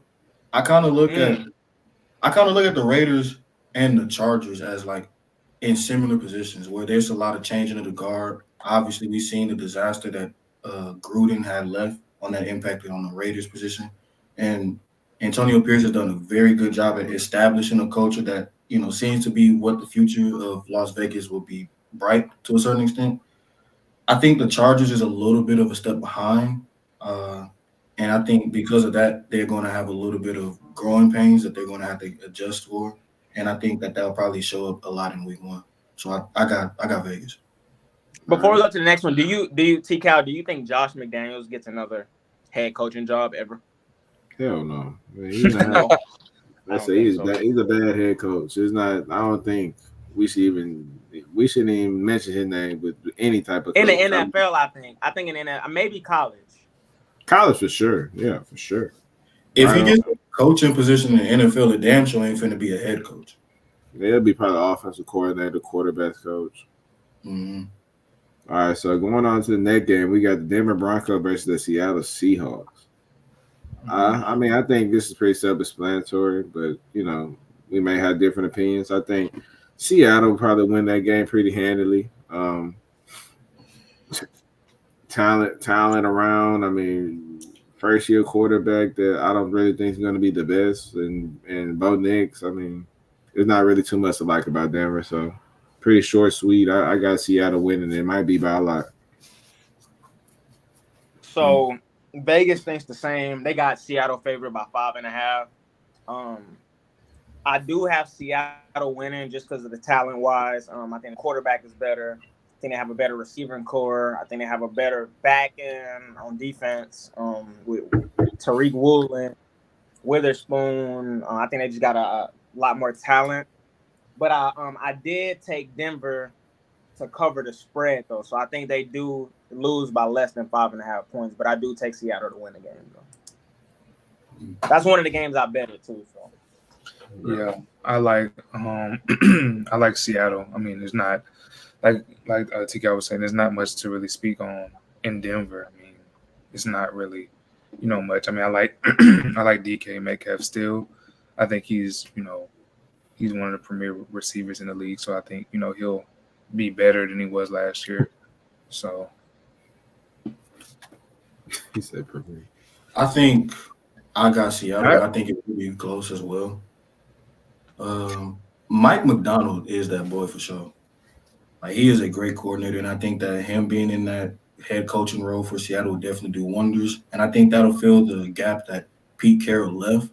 It may take a little bit of time, but I don't think Denver is in the position of alleviating some of those pains by coming up with a win. I think that definitely belongs to Seattle for sure. Facts. Next game. This probably realistically the American game of the week for this Sunday night. I mean, it's in debate with the Sunday night game, but we got Dallas Cowboys versus the Cleveland Browns in Cleveland, Ohio. That game there, I mean, I can just get it out while I can. I got the Cleveland Browns winning this game. I think the drama with CD and the whirlwind with Dak and Micah, I mean, it's just a lot going on. I think the Cowboys will take a step back this year. I think they have a real good chance of not making the playoffs. I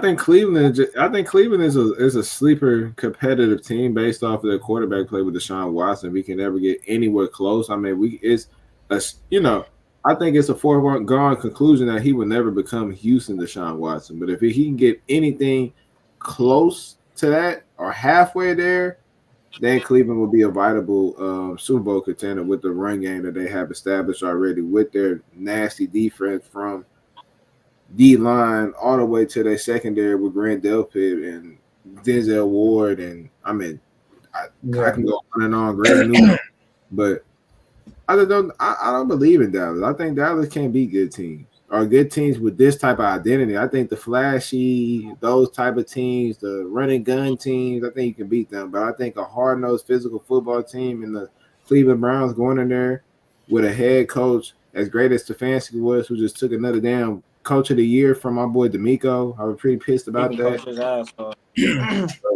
I mean, he's not hiding away from their identity. I mean, no Nick Chubb. I know that's going to be big. He's on the PUP list, so he's out at least until week 4. But I think they're going to get a heavy dose of a run down the middle, and hopefully Deshaun show flashes that he can still be that guy, because he did a contract restructuring and left about, I believe, $64 million available. So I mean, hey, this is going to be a real make or break for Deshaun. I think what better way to start it than to all eyes on your 325 primetime spot against America's team. So yeah, I think it's a coming out party. Do you think the game will be close? Yeah, but I think closer towards the end, I think Cleveland might pull away. Yeah, Cleveland is favored. I like Cleveland. I like Cleveland. Yeah, Cleveland favored by less than a field goal, 2.5. I got Dallas though. Bro, as much as we talk about Dak, listen. As much as we talk about Dak and the Cowboys and how they can't get it done in big, particularly playoff games, bro, they win in as much as I hate the Cowboys, they win in the regular season. Like, it's no doubt, 12-12. They win in the regular season, bro. So I just think this is another start to the year. I'd be more confident about it if it was in Dallas, because they don't lose at home in the regular season. But they're going on the road. But just the fact that there's no Chubb. CD is back. And I think that connection between Dak and CD, I know Dak still got the contract situation going on, but I But just think CD them hasn't two, played. man, CD when hasn't they been practicing. CD hasn't been practicing though. He's been holding out. but bro, it's not like it's a new system coming in or it's a new change of the You gotta guard with have coach. them. I You just gotta think practice though. You cannot just come in like y'all gotta build that relationship back and y'all get on the same page. It's gonna be ugly. You think it's gonna be see, I ugly? don't think so. I don't think so. Nah, it ain't gonna be. It ain't I gonna be got ugly. Dallas. I got Dallas winning outright just because I think that connection is always there between them two, bro. I don't think not being there for the training camp and for the start of the season, I don't think that'll affect him much. I think now that he's happy, he got the money. Jerry obviously believes in him. So I just think, I don't know. I think that'll be an upset week 1.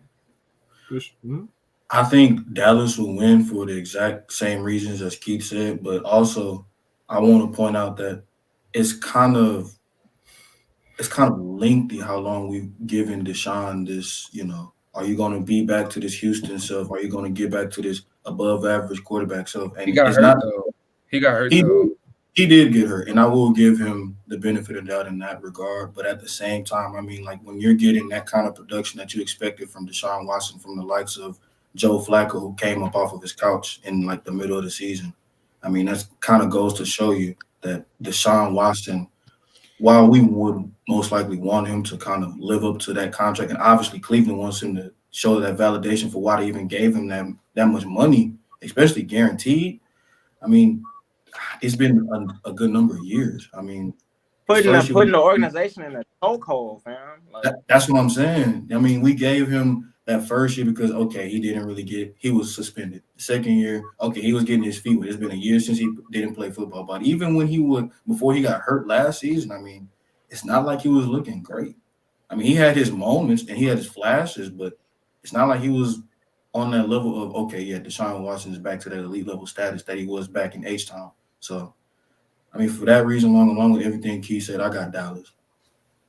Y'all don't want to hear my Deshaun Watson. Y'all don't hear my Deshaun Watson hot take. Not only do I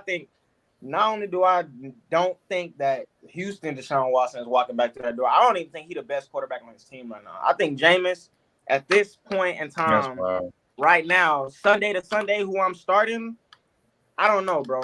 I could be wrong, but I just think Jameis would give them more of a chance to win because I don't know, bro. He's just the weird stuff going on with the injuries. I remember 1 week last year he was ready to play. Then right before the game, he tells Stefanski he's not playing. Like, just all. He sold me some money last year. Man, what? Oh my God, he sold me some money last year. I will say this, but though. Yeah. I will say this too. With the Deshaun Watson thing, you're not going to be able to figure out if Jameis Winston is that boy compared to Deshaun unless there's an injury. Because there's no way in hell they putting $250 million guaranteed on. No. I wasn't saying they would. That was just my take on it. Like, I feel like Jameis will give them more of a chance to win more games, kind of how Flacco did. You know what I mean? But I'm taking Dallas. So. All right, man. That game up, we got the Washington Commanders versus the Tampa Bay Buccaneers. I think this game will be shockingly, it'll be a really good competitive game. I think Washington has, Jaden Daniels' first start against a vicious defense in Tampa Bay. I think it's a hard one for sure for me to pick, but I think I would slightly lean Washington. I think Jaden Daniels, I see the potential. I don't know. It's something about him. I don't know if it's because he was the second overall pick and we got the second overall pick last year and it ended up being CJ and he went crazy. But I just believe in Jaden Daniels. I believe in his ability. They just got Noah Brown, so that's another weapon for him to add to that receiving core after losing Jahad Dotson. I think that'll be low key the sleep. I think that'll be the upset of the week for sure. I'll take Washington. Yeah, I'm gonna go ahead and I'm gonna take Tampa, bro. I like their defense. Mike Evans is still there. They got Baker still at quarterback or no? Or did he go? Still got brought Baker back. It's a lot to like at Tampa Bay. I think it will be a competitive game. Honestly, I think it'll be a good game. Actually, I don't know what Vegas has it at, Keith, but I think it'll be a good game. I'm interested to see how it goes. But I'm gonna take Tampa in a close one. So Vegas has Tampa favorite by 3.5. That being said, I am going Washington. I think this is going to be one of the upsets of week one. I do think, while I think Caleb is going to have a better career and end up being proven that he is the better player, I think my pick for he's like plus 160 for offensive rookie of the year. I would put my money on that for Jaden McDaniels. I think he's going to win offensive rookie of the year. Just Ooh. because of how gruesome Caleb's division is, and sort of the teams he'd have to face. I think Washington pulls this one out in a very close game. Yeah, so I got Washington in that week one. I got Tampa. Washington isn't a bad pick at all. I just have a lot more faith in what Tampa Bay has been able to prove over the course of the better part of a few years, as opposed to what Washington has. Obviously, they're going into a change of identity in terms of what they're not even in terms of rebranding, but literally like ownership. They got a new quarterback at the helm. They're trying to look for their guy. A lot of new faces, but just I gained a lot of respect from what Tampa Bay was able to do, even in that terrible NFC South division. Just for them to look as good as they did, not only against Philly, but hell against Detroit. I mean, I did not even expect that game to be as close as it was. Granted, that was last year. That has nothing to do upon this year, but I got a lot of faith in them boys based off of that, and I can't even lie. I got Tampa. Man, we got the next game. We got Sunday Night Football. Big shift in the building. We got Los Angeles Rams versus the Detroit Lions in a rematch of the NFC wildcard round. I think between this game and the next game will be the game of the week by far. I like both squads a lot. I think this is a nail biter, man. This is a nail biter. I think I'll go with the shock. I think I'll go with the Los Angeles Rams. I think I don't know. It's like I'm confident. I think if I would have to choose a difference between the two, it would be just the quarterback. I like Matthew Stafford more than I like Jared Goff. Yes, I'm sir. looking at the progression of Puka Nacua. I think he'll take an elevated step above Cooper Kupp. I think a lot of people don't really know who's that alpha because of the rapport that he has with Cooper Kupp. But I think Puka Nacua, young, vibe. He's more flexible around the field. Can play the egg. Can play the slide. Kyron Williams on the year 2. I mean, the draft. I mean, and they got Jordan Whittington out of UT. That a lot of scouts and a lot of NFL experts are saying that he will kind of be the next Puka Nacua type player in the Sean McVay system. I think Detroit, their defense is still a little questionable. I mean, I know they brought in the addition of Carson Davis. I know they brought in Davis. I know they brought in Terran Arnold, but for some odd reason, every time they get these names, they still get ran up and down the field. Like they got me out there playing defense. So I think Detroit overall will be a good team. I think this will be a building block on the amazing season that I believe they will have in the future. But I think I'll take Los Angeles by a little bit, strictly off of the difference in the quarterback rooms. I like Matthew better than Jared. Yeah, I completely agree with you, bro. Like I couldn't have said it better myself. As to why I like the Rams in this matchup. But it's gonna be a great game that I definitely will watch because it's what I want to see. Sunday Night Football, so that's the only thing to watch. Thanks. I have where are they at in Detroit? I have the Rams. I'll go Rams, like you two guys. They do have Detroit favored by 3.5, but I think sort of a kind of revenge game, sort of for Matthew Stafford and those boys. You're catching them healthy.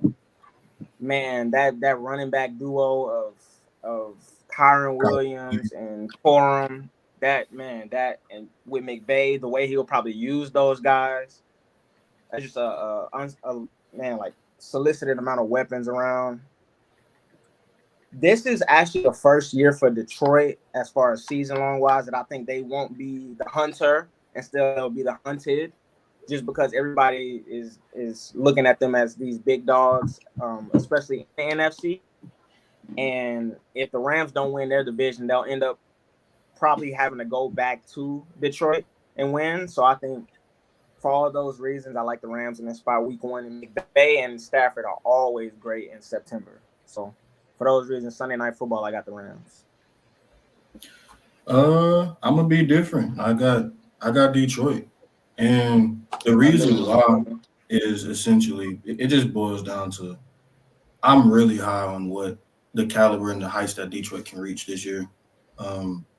They have an electric offense. Like, as much shit as we have to talk about their defense, which they did improve in the draft and in free agency as well, their offense is just as unstoppable to a certain extent as the Rams. And the Rams defense is definitely got some holes. I mean, you don't necessarily just replace an all-level world player in Aaron Donald just like that at all.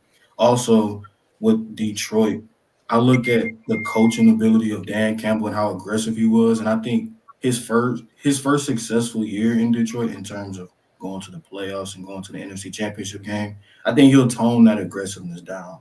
I mean, you only have that able to do it when that's literally the main reason that you ended up getting basically costing yourself a trip to the Super Bowl. So I think I'm really high on both teams, but I'm really high on the Lions and their capabilities. And I think that showcases really well on Sunday night. I have a real quick, Charles. So their over-under is 10.5. What would you do? Oh, they're not covering it. It's a close game for sure. Well, I mean, as far as win total. I think they go over. Okay. I think that their division is obviously tough as hell. Yeah. But I don't necessarily, for as much hype as Caleb Williams has in the Bears, I don't necessarily buy that as much stock into Chicago as, say, the next man. And it's not a discredit to the Bears. It's just showing more respect towards Detroit and Green Bay. I mean, obviously, we're not looking at the Vikings as doing much of anything, especially with their injury to J.J. McCarthy. So I wouldn't mind looking at the over for them. That's just me personally. Yeah, I was curious. Okay. So then we got the last game of the week. It might be the best game of the week. Got the New York Jets versus the San Francisco 49ers, Marquise team. That game one, I think I'm going with. Man, I ain't gonna lie. The talent will be out. Aaron Rodgers, Brock Purdy, Ayuk, Debo, George Kittle, Sauce Gardner, Quinn Williams, Garrett Wilson. You got Tyron Smith making his New York Jets debut. I mean, it's talent galore everywhere. I mean, CJ in California, huh? Yep. Brad Warner. I don't know if he Fung. I think he Fung is still on the pub list. I don't think he'll play. But I mean, Barry Ward, Nick Bosa, Drake Greenlow. Nah, Drake Greenlow on the pub for sure. He's still on the pub. Yeah, he'll be back. Yeah. Okay. And 20 kilos. It's not a guarantee that he'll play, just off his contract situation too. Oh no, they ain't running out there week 1 without Trent Williams. Hey, they won't step on the field without Trent Williams playing. Brock Purdy will be. Hey, he didn't get past 17 points every game that Trent Williams missed with injury. So it's safe to say that the best player on that team is all right. Give your pick. So these Brock Purdy stats. You don't gotta go. Yes, sir. But I think I'll go with the upset. I think I'll go with New York. I think Aaron Rodgers, he'll come out week 1 against a viable opponent for sure. But I think that also you can't really expect. I mean, we know how good the San Francisco 49ers are, but I mean, losing those key guys for that majority of their building process together as a team, and Trent Williams and Brandon Ayuk, I think that will be a problem. I think, obviously, McCaffrey, he kind of missed time as well with his, I think he had a calf injury, I believe. Ricky Pearsall, he hasn't been practicing much. He's been injured, so I think San Fran, they're in a real situation where this might be the beginning of the end. I mean, shoot, next year is going to be a real crazy time for San Francisco. So I believe this is their last ride, but I think they'll start off with a rocky one. I think they'll lose. I think it'll be close for sure, but I see New York winning in the nail biter for sure. Aaron Rodgers will prevail. So they have San Francisco as 3.5 point favorites. To your point about them not being like Ayuk, Trent, they said Brock Purdy. The reports are he hasn't had the greatest training camp without those guys. Sure. I mean, that's what he is. So I do think, I do think for those reasons that you said, if it had to be a time where they would lose a game like this, I think it would be like a week 1 situation where everybody's not in tune, everybody's not all together. That being said, I am not a believer of the Jets, really, man. Like I think it's a lot of hype. I think it's a lot of for who Aaron Rodgers is. Great career, man. Top 5, 10 quarterbacks of all time. I think a lot of that has inflated it. But and a lot of what Tom Brady has done at the quarterback position and how long he played, I think our minds are like do it unequivocally of like thinking that all these guys could play so late in their career. But dudes after 38 don't play well. You know what I mean? Like dudes after 38, we've seen Peyton Manning, even when he won his Super Bowl, he was shot. Drew Brees wasn't the best in his career. Like all these guys, I just think the Jets are not going to. Ben Roethlisberger, exactly. So I think for all those reasons, I think San Francisco will have more of a chip on their shoulder and want to come strong because all the things that's happening. I think Ayuk will want to have a great game. Debo. I just think for those reasons, man, we still got McCaffrey. I don't think they cover. I think it's a very close game on Monday night, but I got San Francisco tweaking it out. No, absolutely not. Absolutely not. I'm gonna take San Francisco. I mean, just the talent that they have out there is just kind of unmatched. I mean, there's talent on both sides, but I just really like what San Francisco is able to do and how they run their offense. I mean, I can't bet against San Francisco in my opinion. They're gonna find a way, and they're never an easy, tough out at all. I mean, they're gonna always compete and always come out to play regardless of whoever they're playing. So I got to take San Francisco. I can't bet against them. Yeah, I'm going to agree. I'm taking San Francisco as well. Kind of alluded to not being a big believer in the Jets as well. But fuck. I didn't get nobody in this. But I mean, I'm looking at Aaron Rodgers. Obviously, he's a great quarterback, but his last time on the field in a fully healthy season, it's not like he played his greatest. And I tend to lean more on the side of that being the case. He'll definitely be better than everything that the Jets have had in terms of Zach Wilson, Tim Boyle. I mean, the list goes on and on about how many bad quarterbacks was playing in the Big Apple with that green on. But I don't think that he'll essentially change life to the certain extent of pushing them towards where everyone wants to see them as Super Bowl contenders. So for that reason alone, along with the fact that this pretty much is the last ride for San Francisco in terms of all these pieces being in place for a Super Bowl, I gotta go with the 49ers. Hey, T. Cal, when's the last time you think Aaron Rodgers threw for 300 yards? It was probably for sure. It wasn't his last year fully healthy because that was a awful year. He was getting acquitted with the new receivers after Devontae Adams acquiry. So I think it'll probably be the 20. He missed. What season he missed? 2023. He was there 2022. He missed 2023. I think 21. I think the 21-22 season probably last time he threw for 300 yards. Yeah, December 12th, 2021. So that's the 2021-2022 season. I just don't think that's a long time ago, bro. Like that's a long time ago. December 12th, we in 2024, bro. Like I just don't think. I think he'll just kind of be like his last year in Green Bay. I don't think he'll be horrible because he'll have a number one receiver. Like I don't think he'll be horrible, but I just don't think I don't have the Jets in the playoffs. it's a real controversial. That's a real controversial topic that we'll probably get into another episode for sure. But before we get to our next segment, man, I need to give it appreciation. I mean, I know a lot of y'all aren't the biggest Caitlin Clark fans, but I mean, Caitlin Clark came out today with a 31-12 piece, 8 of 14 shooting, 5 of 9 from the three, as she and the Indiana Fever defeat the Chicago Sky. That's major. That's major. Most definitely. Angel Reese, y'all goats, put up a whopping 10 points, 5 fouls, 11 rebounds on 4-9 shooting, just abysmal. Wow, I mean, crazy. obviously we kind of know what they are in a sense. One's a scorer and another one's an offensive paint beast when it comes to rebounding. Let's not the point. But I do want to throw that shout out there. Kevin Clark, keep doing your thing, man. You cooking, you killing, shoot.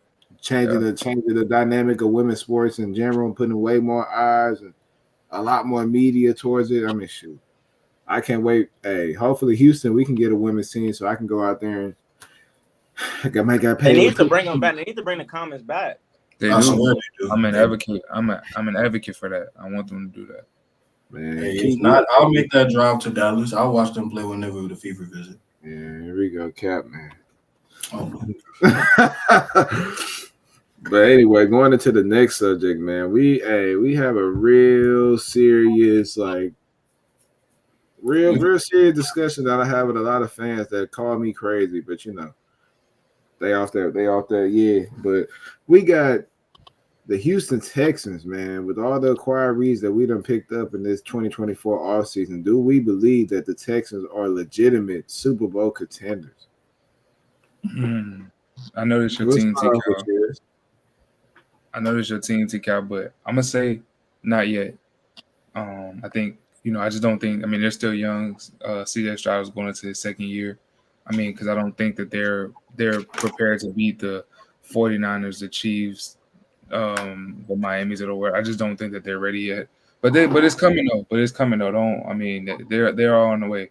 They're they're en route. You know what I'm saying? I think let CJ get a little bit more experience in that team in general. Just get more experience, and then in a couple of years, we might be having a whole different conversation. We probably will be having a different conversation. Not, we probably will.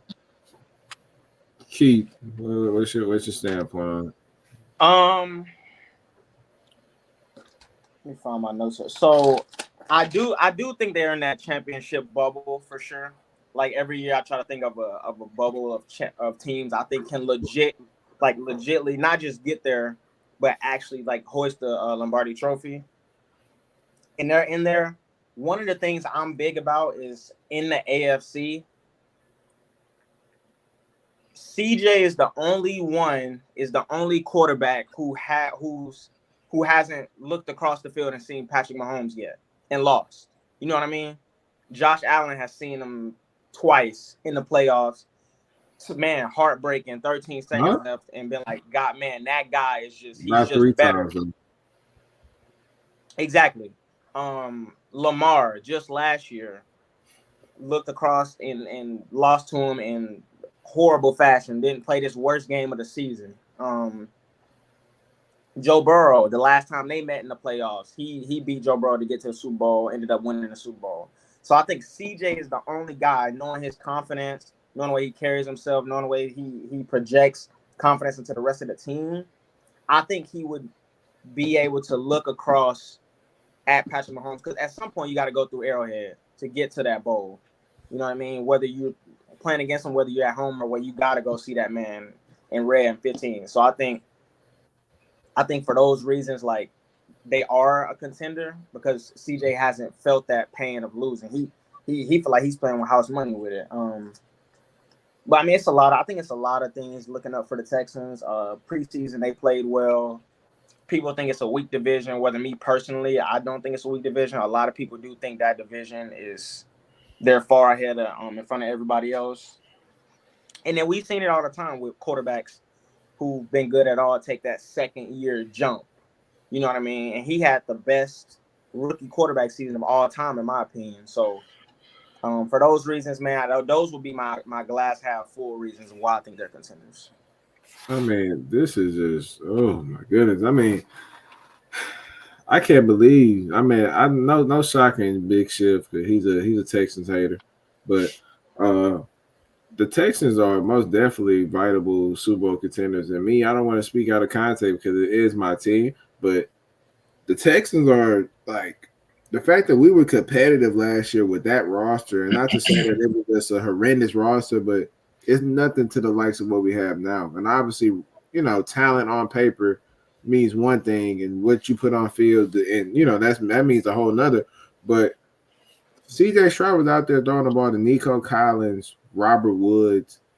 I can't even say Noah Brown because Noah Brown was injured about half the season. Tank Dell was injured the second half of that season. I mean, we had that whole second half of the season with Don Schultz, emerging Nico Collins, and Robert Woods, and he elevated that team to heights that nobody could have ever imagined.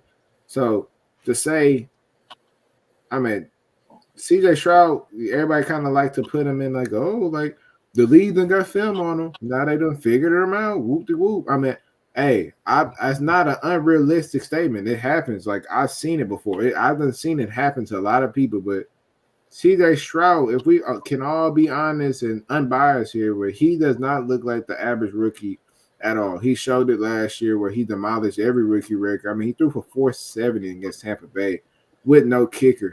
Took him down the field 47 seconds, no timeouts. I mean, his clutch gene, his like it's so many good things I can continue to go down the list and say why we're a contender strictly off our quarterback, but I like to talk about the collective around the team and the defensive presence that we got with Danielle Hunter being able to make the I mean, he embodies the Houston Texans. I mean, Christian Harris. I mean, when he comes back, he's an electrified, fast linebacker. You got Azir Shahir. I mean, he's an alpha. I mean, in Tennessee, I mean, he's like the field general. Like, I don't know. Derek Stanley with an All-Pro year coming. I mean, we got Bullock out of USC that's taking reps with the first team. It's so much that we have, so much talent.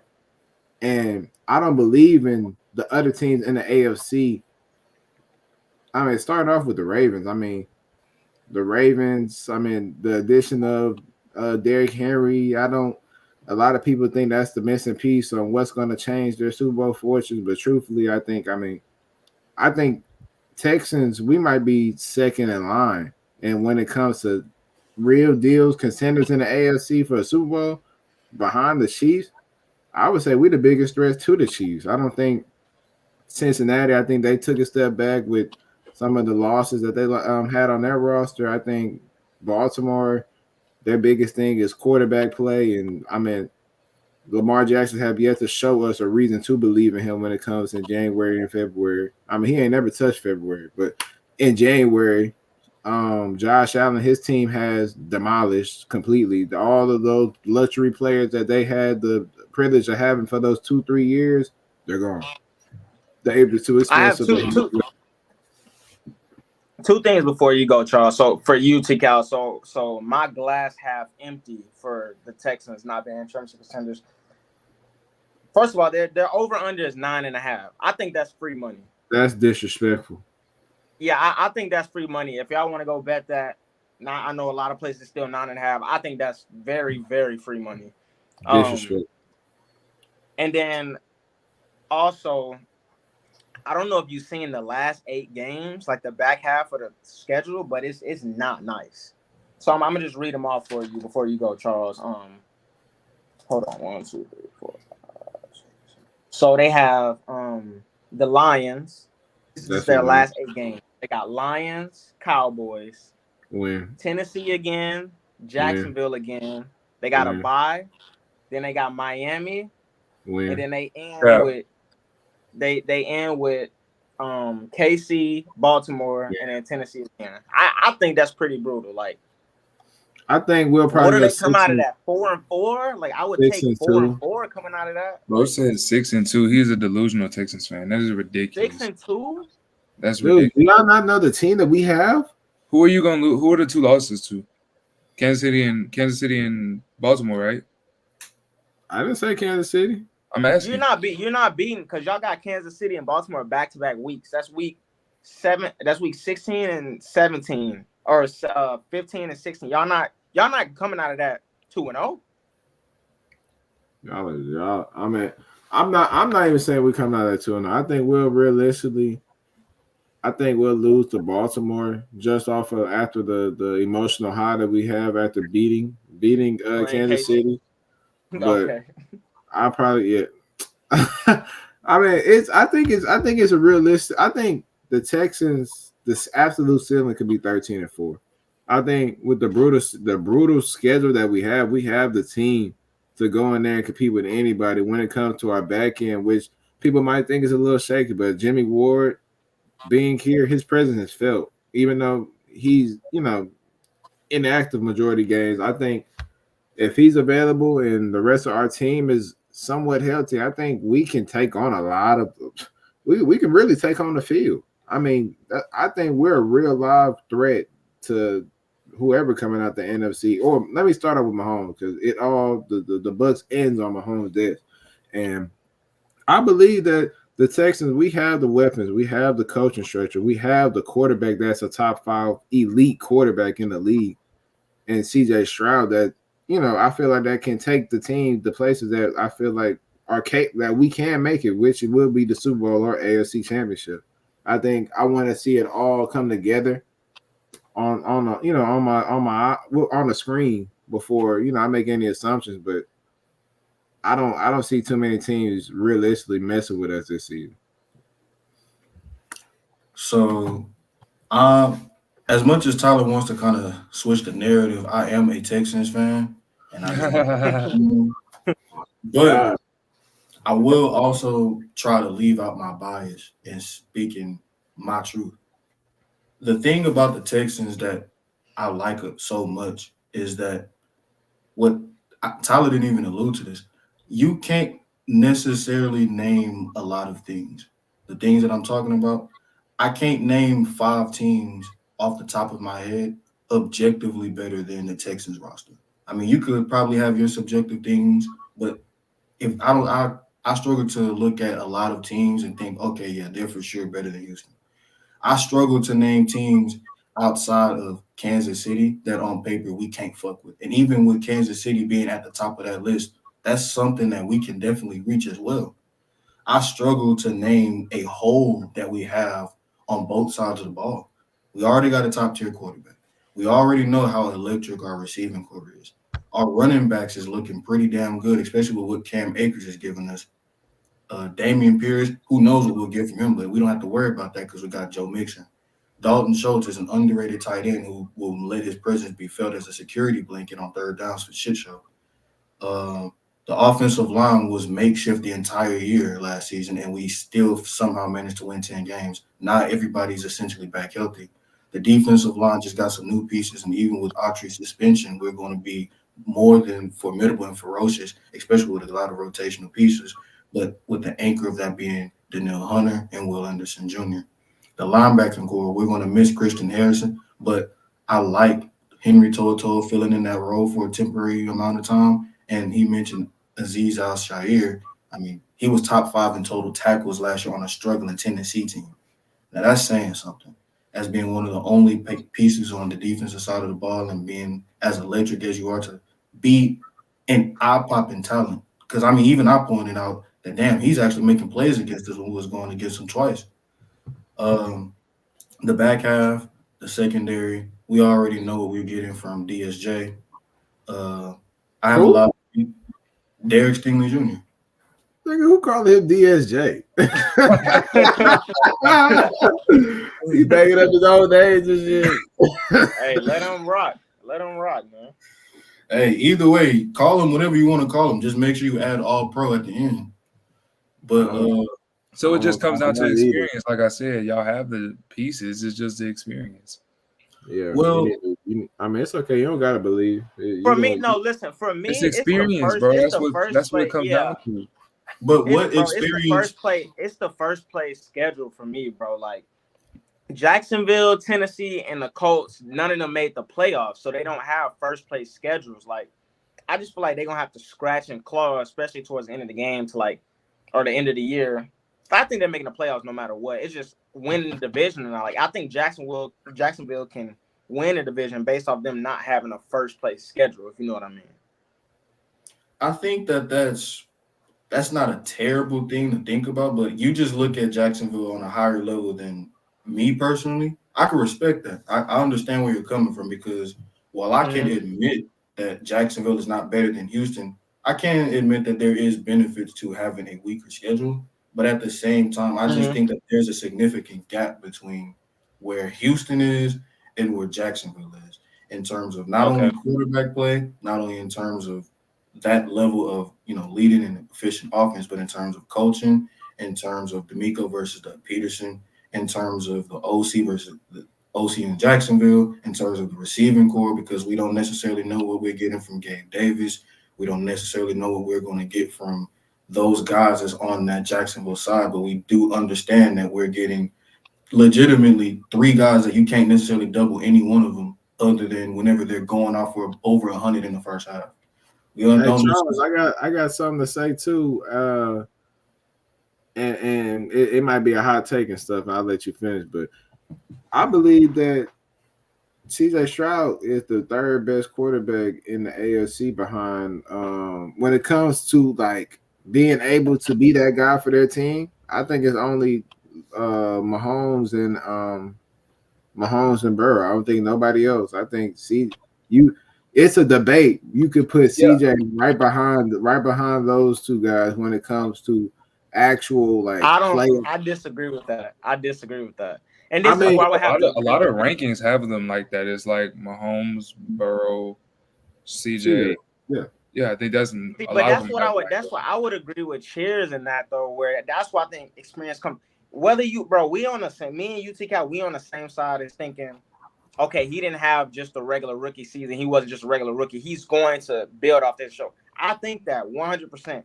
But at the same time, it is one season, bro. You know what I mean? As much as we believe it, it is one season. So that's why I wouldn't elevate him to number 3 in the AFC. Yeah, I would still have Josh Allen over him just because Josh Allen has been in the playoffs and has had that experience.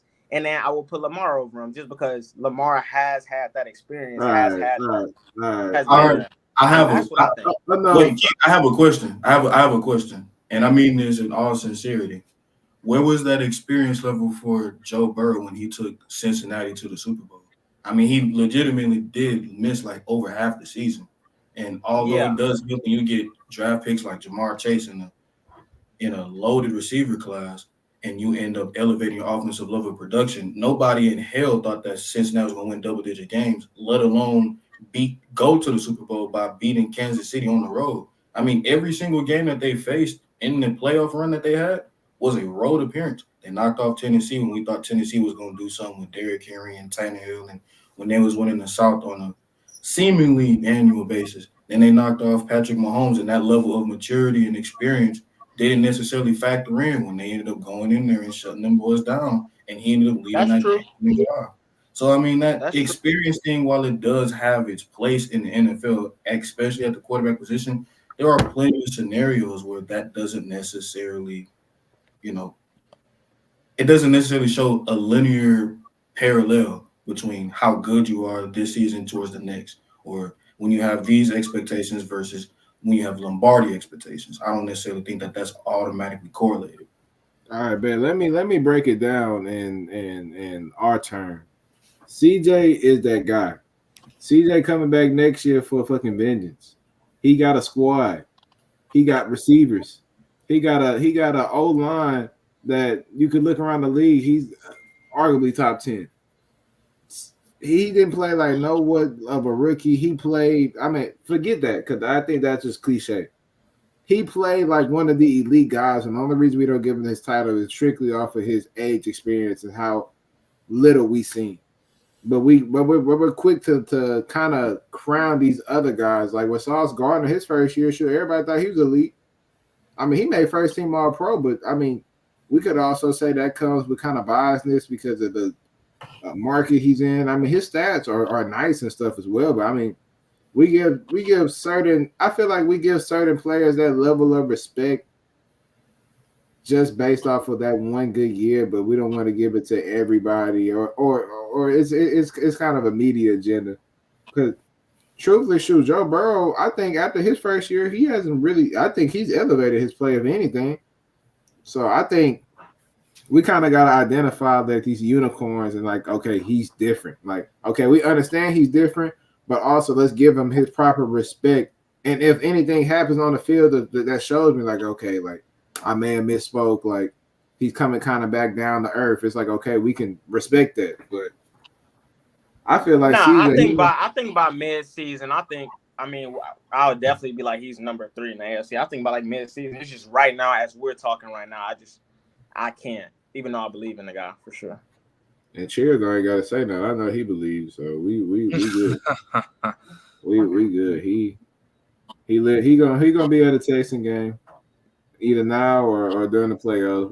I'll be there when to go see when I go to watch Kansas City beat them. That's when I'll be there. Nigga said Kansas City. I done told you stay out that stuff, man. But we lost Charles. Hey, wait, damn, Mercy, what the hell? This nigga might be in trouble. Mercy. Nah, I'm still here. My computer finna die, so I'm plugging that mug in right now. All right, bet. Let me see. Did y'all got y'all super team and stuff? Y'all ready for that, huh? Yeah. Did you want to do the basketball one last, and we just go with the super teams, or how'd you want to do it? We probably do the super teams. We can do super teams, and then we lead the last one strictly for hoops. But okay, that's cool. Charles, you ready?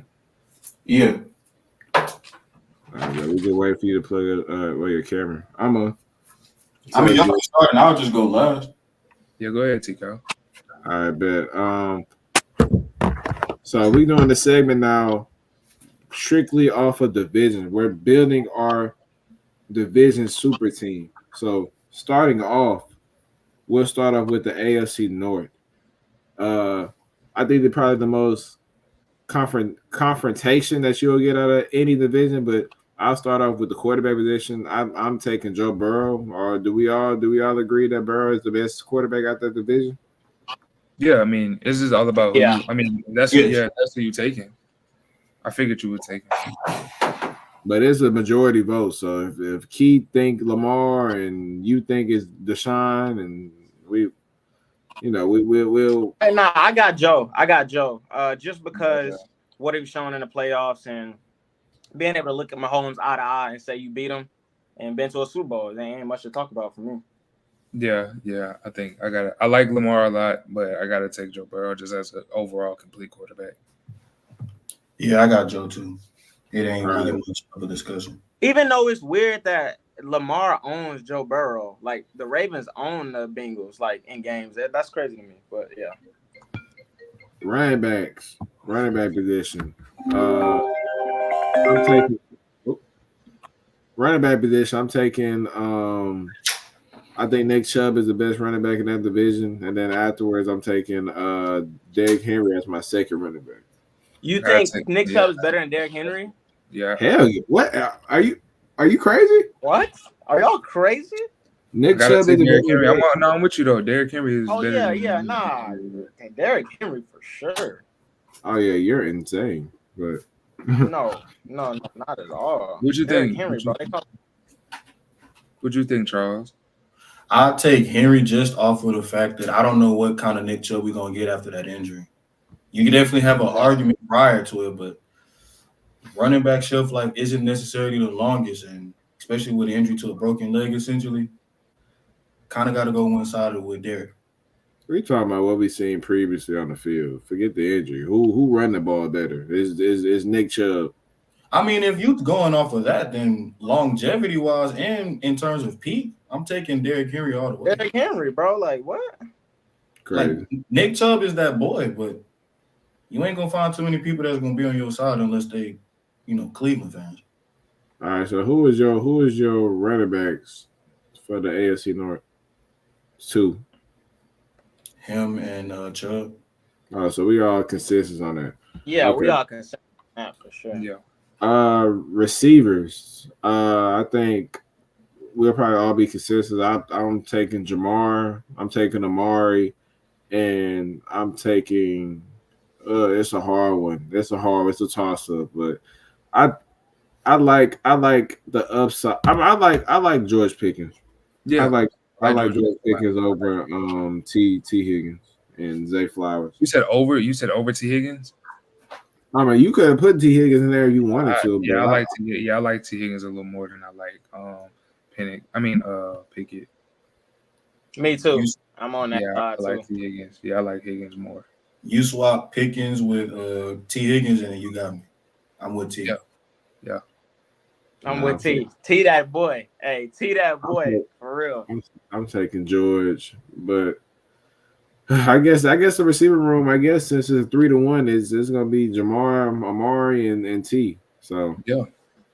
Tight ends. I mean, I think this is probably consecutive. I mean, consensus. David Njoku. Oh no, Yeah. I'm glad Mark Andrews. Yeah, I'm like, what? I'm gonna try to pull a fast one.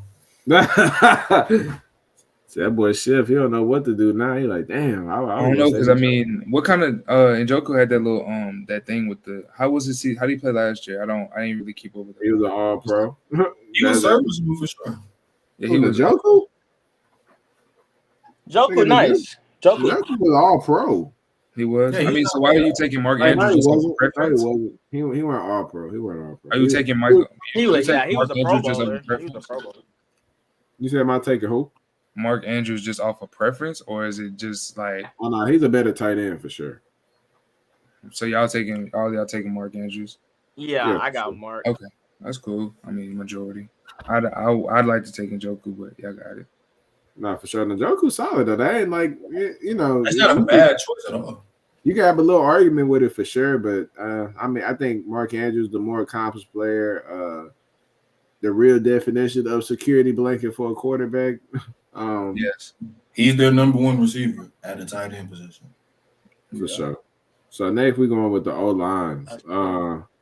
I think for the O lines you have to take Cleveland's, but I mean if you want to give a little respect to Baltimore, but I think I'm leaning towards more Cleveland. Yeah, I'll take Cleveland. Yeah, I'll go Cleveland. Yeah, Cleveland. I guess it depends what you want to do.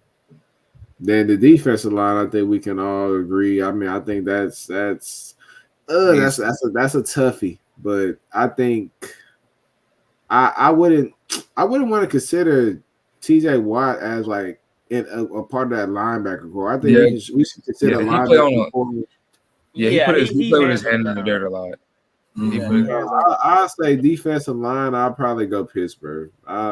Slightly Pittsburgh over Cleveland, but I like the combination of Cam Hayward, TJ, and Highsmith with that's enough for me. Sure, I like them better than. Yeah, I forgot Hayward was over there. I like Pittsburgh, but I mean, if we're considering TJ Watt as a linebacker, then he's part of D-line. Okay, if he's part of D-line, then yeah, I got the Steelers for sure. Yeah. It's just hard to turn away from the production you get from Myles Garrett, though. Like, you don't get that all the time. Keith? I would go, Pittsburgh. Pittsburgh is, especially with considering him as a D-liner, that's easy. I don't think that's the best part of their team. So. Okay. So linebacking core, I think I'll go. It's a hard one too. I think it's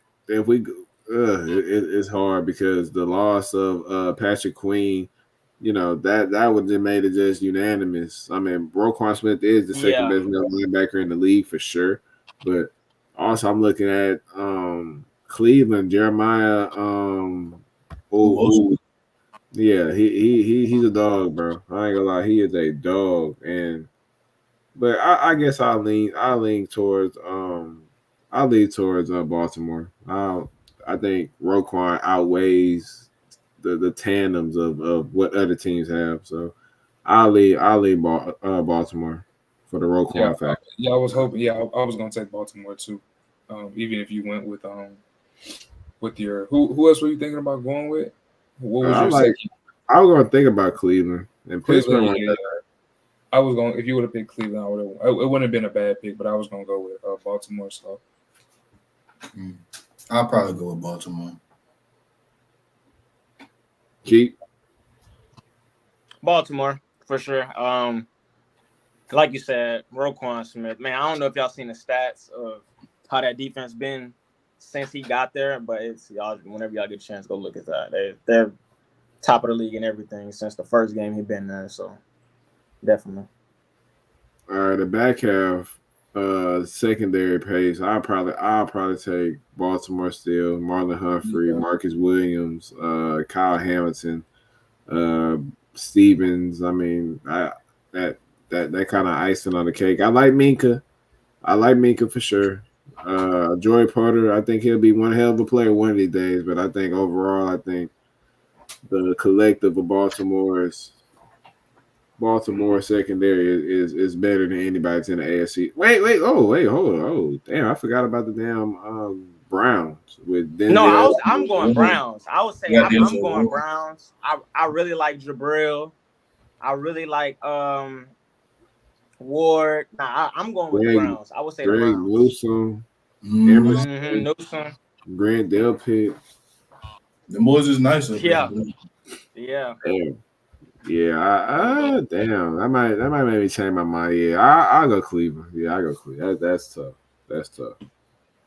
Yeah, I'm gonna go Baltimore again though. Was T. Kyle's original pick. Okay. Yeah, I'm with Cheers too. I just love what I get from that back half, especially from Kyle Hamilton. You can't find that across the league, just randomly. Like, that's a special talent for sure. All right, we'll do one more division that will go to the main event, what y'all boy been licking y'all chops about. But next division we'll do is NFC West. Let's start out with the quarterback, man. I think I'm going with Matthew Stafford. Fair enough. I'll take it. I like it, yeah.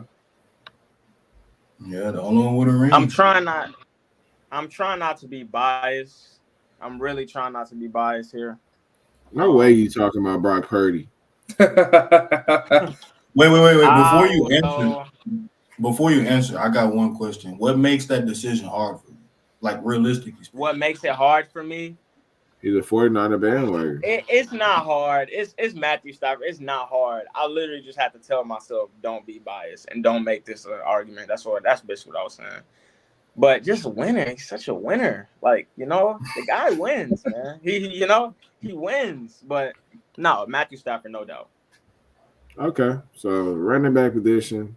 I think I'm taking C-Mac and I'm taking Kyron Williams, 2 All-Pros. Yeah, well, give me Christian McCaffrey easily. Who your other one?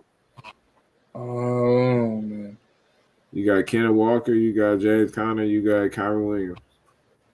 None of those are bad options. I'm not even gonna lie. Yeah, I like James Conner though. I really do. I like Christian McCaffrey and James. I was thinking about that, bro. James Conner, boys be really sleeping on. I would go obviously C-Mac, and I would go, man. I think I would go Kenneth Walker, bro. To be honest, I would go Kenneth Walker and C-Mac if I had to choose. I think Kenneth Walker is very underrated for sure. So I'd probably lean C-Mac and Kenneth. I mean, I guess we just ignore what all pro mean, but TK, who did you say? You said you got C-Mac and who? And Kyron Williams. Oh, okay. Yeah, that's your boy. But I like Kyron Williams. Receivers, I think this is kind of where we might all differ. I like give me Puka, give me Ayuk, and give me Cooper Kupp. Nah, I think me and you right on the same page. That's what I was thinking too when it came down to the receivers. So, yeah. This a tough one. What's tough? I would go Puka. Man, this is rough. I would go Puka. I'm gonna leave Debo out just because I'm saying pure receiver, not everything coming into play, just how you play the receiver position. I would go Puka. I would go Ayuk. I would go Puka, Ayuk, and then I would go DK. Oh, I would go DK. I would go DK DK. over. DK over Cooper Kupp is wow. That's Yeah, crazy. I would go DK. Just at this point in time, What is he better than go Cooper Kupp? What is he better at Cooper Kupp though? Like, what does he do better? The physicality. I'm bringing blocking into play. Even though they both block, I think DK's a better blocker. I think he's a better aggressive catcher down on the goal line. I also think, where you could put Cooper Kupp inside and outside, and he has better hands. I just think he's such a I feel like DK is such a matchup nightmare when it comes to. I think he's more of a matchup nightmare than Cooper Kupp right now. Is what I think. Yeah, you're insane. Even though he's that guy, that's not insane, bro. I just think DK is better at this point in time. Man, DK can't run a route to save his life. His thing is based off of, like, I'm bigger than you. I'm gonna go snag it, and as much as we can want to say, like, so the Rams wouldn't be. So the Rams wouldn't be more scary if it was DK and Puka. No. You don't think so? No. Y'all don't. You know what I'm saying, Charles? Like, y'all don't think so? DK. Y'all making it seem like it's a humongous gap. Like DK like that's what I don't get. Like y'all making it like I understand where y'all DK and Cooper Kupp is close. It's not close, bro. I think it's closer than what y'all are making it to be. Oh my goodness. It's not close. It's not. Y'all are insane. It's not, bro. This is not triple crown Cooper Kupp. We're not talking about. That's what I'm saying. I don't care who it is. I don't give a damn who. Cooper Kupp, nothing. He's not close. Like it's not close. Right. It's never gonna be close. What? Okay, so let me ask you this: what got y'all in a chokehold? Like realistically, I've watched. Better route runner. He's a better route runner. He can catch the ball. He has better hands. Like, it's just everything that you want out of a receiver. Cooper Kupp has. You could put him in. You could put him as slot. You could put him inside, outside the numbers. He's a threat to hit his head on the goalpost every time he touches the ball. With DK, it's like more than DK. Yes. To hit his head on the ball. See, I don't know about that. And you gotta understand, he got Matthew Stafford. But I get it. We gotta agree to disagree, I guess. He do got Matt Stafford. One guy got Geno Smith. Just saying. I mean, for mine, of course, I got Ayuk and Puka. In terms of building a team, I would have to lean with Keith and go with DK. Okay. Yeah. I was thinking about Marvin too, though. I was thinking about Marvin just projection wise, but he got to show it. You can't project on that. We're gonna hit you with the random judge to adversity. You need to be tested, my brother. But I say tight end base. I think this is unanimous. I think we all Kittle. Easy. Yeah. Easy. O-line. I think this is the roughest. I think all 4 of these lines are pretty god awful. I think San Fran. If I had to go pick one, I would realistically pick.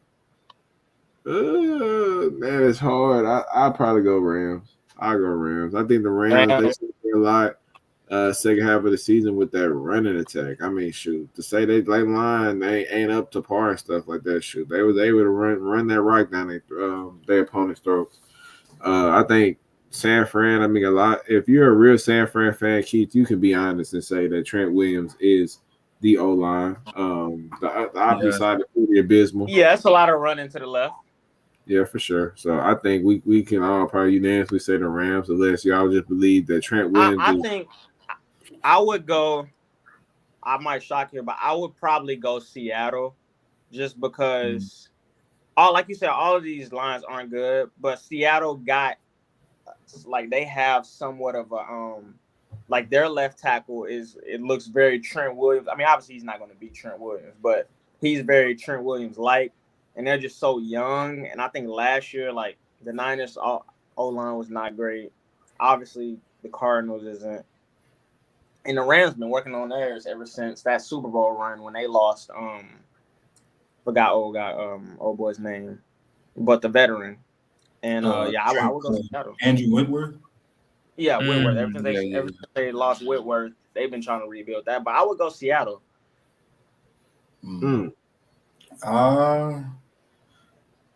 They is running the ball hella to the left for sure.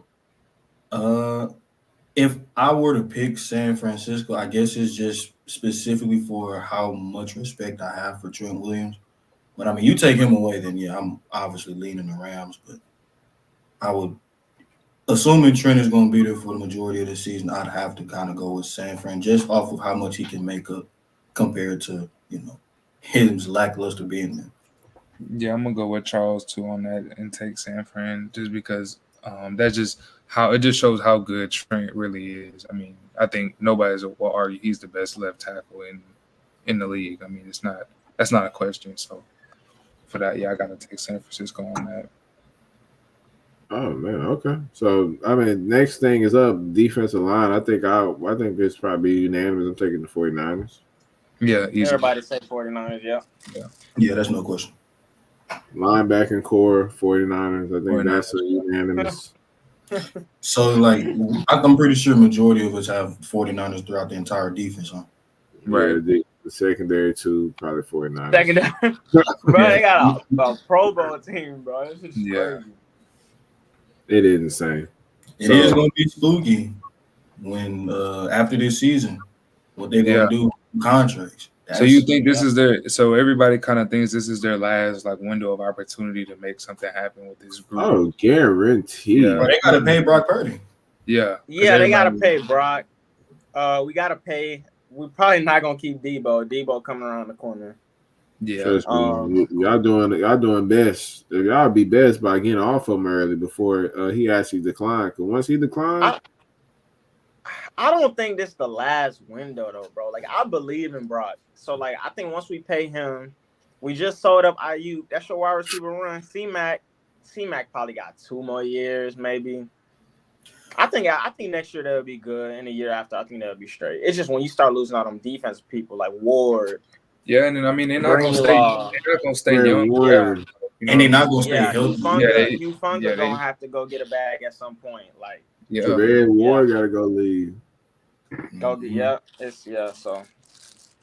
And all the that they got in rotational pieces too. They got a lot of 1-year rentals that they've had over the past few seasons. Yeah. But hey man, we got the last topic, man. We got the most interesting topic that my boy Cheers most personally cooked this up himself. So the question to y'all is, out of these 3 scores, we're ranking them based off of peak. Based off of peak. I don't want everybody, not modern day, not the last Unity player, based off of peak. Where do we rank these 3 guys as scorers? Carmelo Anthony, Kevin Durant, and James Harden. Before y'all answer, I want to ask y'all personally, what do y'all think each player's peak is? Because I feel like all of ours is going to be different. James in Houston, Melo with the Knicks, and KD with that 2016, well, when did he go to the Warriors? It's 2016, 2017. You said that's not his peak? You gotta get some OKC years in there, man. He was the one. I think. Okay. My ranking for that.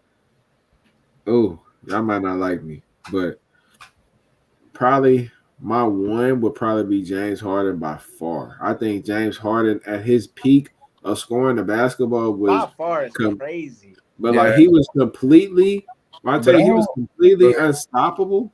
He was completely unstoppable. I think that we want to look at. I mean, I want to say Allen Iverson, but Allen Iverson would be my 2. And KD, I'll put KD as my 3rd option. I'll go Harden, I'll go AI, and I'll go KD for the 3rd. We doing AI. We doing AI instead of Melo. Oh dang, I'm tripping. It was Melo. Yeah, it was Melo instead of AI. Yeah, it was Melo, bro. Don't throw that curveball like that.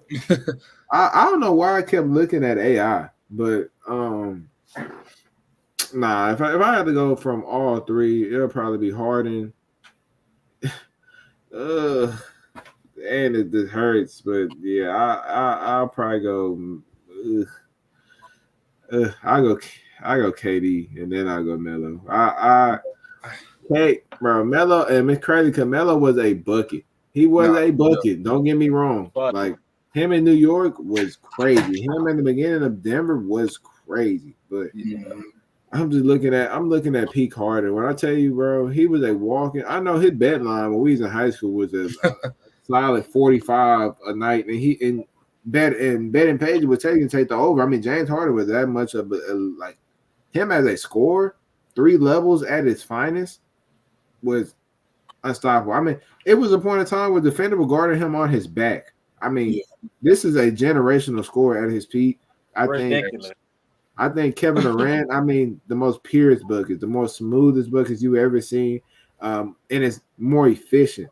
But if I want to say in your primes, who the hell I'm scared of the most with the ball in his hands is by far James Harden. I mean, his shooting ability, his ability to create fouls is an art of his own. And like, you know, obviously the older we got and the more we see the game kind of go to that side of flopping and being able to create your own fouls, I mean, that's a skill. I mean, James Harden, his mid-range, he didn't really show too much of it, but the flow was there. And the attack at the basket, he was athletic enough to finish those big guys. I mean, having multiple points. I mean, I need to go back and I gotta pull up my stats. But I mean, James Harden he was number 1 scorer in the league for about 9 to 10 years. I mean, not 9 to 10 years, about 5 to 6 years. And then Houston run, killer, absolutely Impressive. killer.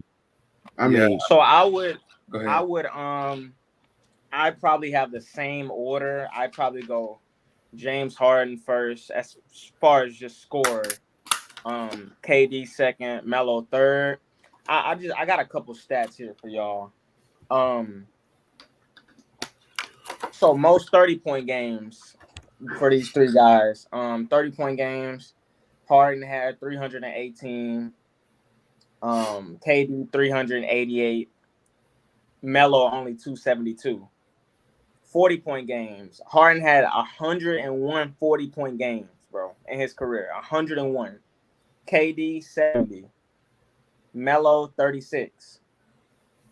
50-point games in your career. James Harden 23. This is more than Melo and KD put together. He had 23 50-point games. KD had 9. Melo only 4. I looked up all 3 of these guys' hottest streak of scoring that they had in their time in the NBA. Melo had a point in time where he did 30 straight games with 20 plus points. You know, not bad, impressive. Every game he walking in, 30 games in a row, he's scoring 20. KD in the 13-14 season, which was his MVP year, he averaged for a 12-game stretch, he averaged 35.9 points a game, so 36 points a game. And he had 12 games in a row with 30 plus. That's hard, fam. 12 games in a row with 30 plus is hard. And then he also beat Michael Jordan with 41 straight games of 25 points or more. So that's impressive. Fam, this nigga Harden, bro, he had 30 points for at least 32 games in a row, fam. God damn, bro, that shit is he had 30 points, bro. Bro, that KD's shit is was 12. insane. That KD's was 12, and that's not even counting his stretch where he had at least 25 points for 60 straight games, bro. That's insane. So man, yeah, that it's not even close. I would have to give it's it not to close Harden. statistically.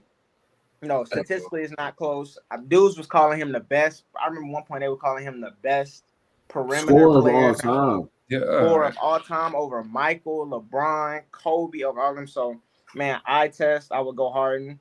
And a thing y'all probably haven't thought about too, I would say a thing that makes him so hard to guard, bro, especially in his prime, is just the fact that he was left-handed. You know what I mean? Like, we've all played against players that's left-handed. Your body, when you're a hooper, you naturally expect players to be right-handed and play as they're right-handed. And then, dude, him being left-handed, bro, it was just icing on the cake. So, yeah, that's my order. Yeah, I think I'd have to have the same order as T-Cal.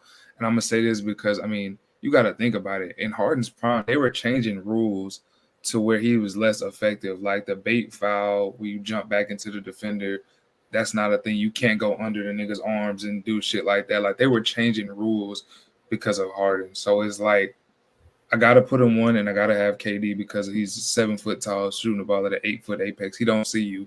So it don't really matter whatever you do. And I think Melo is more. He got that physical game. He gonna bump you. KD has the most aesthetically pleasing game I've ever seen in my life. I think watch with my own eyes. It's just like damn, that shit looks effortless. And then Melo's a bucket regardless. Like we can't leave him out. But that's got to be my order. James Harden, KD, and Melo. I think there's a lot of factors that go into all of these guys, but I don't want to sound disingenuous or disrespectful to Melo. I mean, getting your pick of the litter and having the last option, Melo was a fucking bucket. I just want to go ahead and put that out. Yeah. I mean, all of these guys were revolutionary in terms of their scoring. I kind of went at it through a lot of different factors. I mean, if I'm looking for points in the clutch, I mean, we all would probably go with KD. If we're looking for specifics like that or terms of just 3-level score, then I mean, at that point it's subjective because all three of these guys could do it at a high efficient level. If I was looking at it in terms of just off of stats alone, obviously it's Harden, and that's pretty much what we're going off of because of Pete. If I'm looking at this from team success, then it's easily KD because he's the only one with some postseason success, and he's done it over a period of time.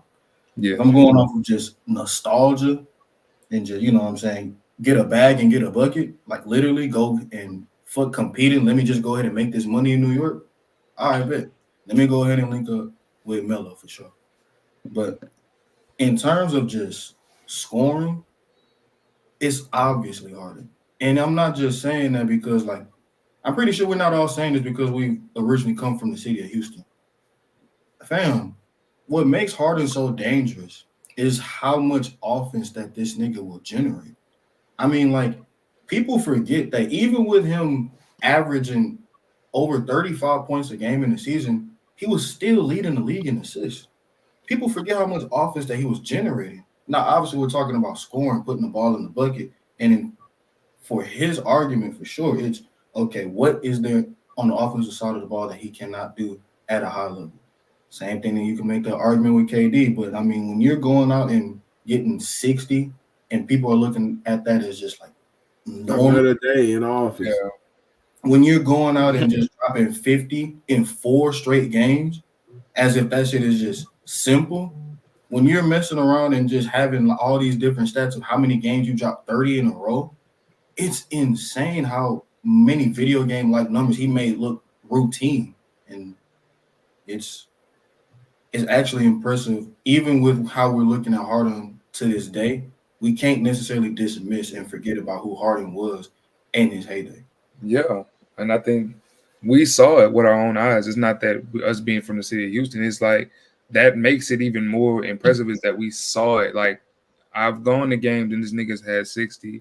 I've watched the shit happen on TV. It's like, God damn, bro. Like, and I don't think we really appreciated it at the time. Like, how we look at it now. Like, Nah. Looking back at it, it's like, damn, that's really crazy what he was out here doing. Like, that shit's wild. But I think it's because it didn't really manifest itself until like postseason success. So it's like, you did all that in regular season, but postseason, where was that 60-point James? Where was that? You know what I'm saying? The shit you was doing in the regular season. So I think that's a part of it too. And also, I think it has a lot to do with the fact of it wasn't necessarily the prettiest. And what I mean by that is, even though it's definitely highlight worthy, I mean, we can admit that a lot of times, like, he was utilizing his skill of drawing fouls. I mean, he was getting to the free throw line in abundance of times. And a lot of people didn't like it. Yeah, exactly. So you didn't necessarily see that from the likes of KD. If he got to the line, more likely than not, he deserved it for shit show. If Melo got to the line, more than likely he's attacking the paint. If Harden got to the line, it's like, well, damn. It's foul baiting, and the fans don't like foul baiting. But that's a skill. If I can make you foul me, that's a skill, bro. If I could get you out of position to where you can unintentionally fuck up to my advantage, to where I could, utilize that to get to the free throw line and get these easy 2, maybe 3 points, then I'm gonna take that all day. Facts. All day. Harden. It's crazy. I mean, I think his present will look. I mean, I hope it doesn't mess up his past and what he did and like what people view him as. But as far as like scores, I think Harden is a generational scorer. I think he is in the argument of the top scorers of NBA league history, along with like Michael Jordans and those type of guys. Not the same caliber of players, but as far as putting the ball in the basket, Harden can do it from so many multitudes of ways, and it's quite frankly probably if you put on some Harden tape, bro, you probably wanted to hoop like Harden back when you was in high school and stuff like that. I know most definitely I went to the YMCA and tried to give a nigga a side steps, triple step back. Double step back. Hey, and my heart is Coach T gave us, bro. But hey, man, cheers, Shaquille. Good to have y'all on, boy. That's the conclusion of episode 20 of Check the Stats podcast, man. We most definitely need to have my boys back on here, man. The episode was a delight, man. For all my viewers out there that made it this far into the video, man, I want y'all to like, comment, subscribe, man. And also, we got my boy Keith. He's starting up his own podcast. If you want to shout out your own stuff, bro. Yeah, we getting it started up here now. Me and one of my uncles will be doing a lot of NFL, NBA talk during the season. Gambling show. So if you're a gambler, we do parlays, we do pick'ems. So tune into that. I'll have more information I'll give to T-Cal. But thank you for having me on, man. Hopefully we get to talk a lot more during this season, man. See what's going on. Hey, most definitely. Hey, we on it for sure. Charles, you got any last words? Hey, man, if you need the facts, come check the stats. Hey, we're gonna need that shit branded for sure. Shit, that's our mantra. Hey, man, it's good having y'all on, boy. Peace. For sure.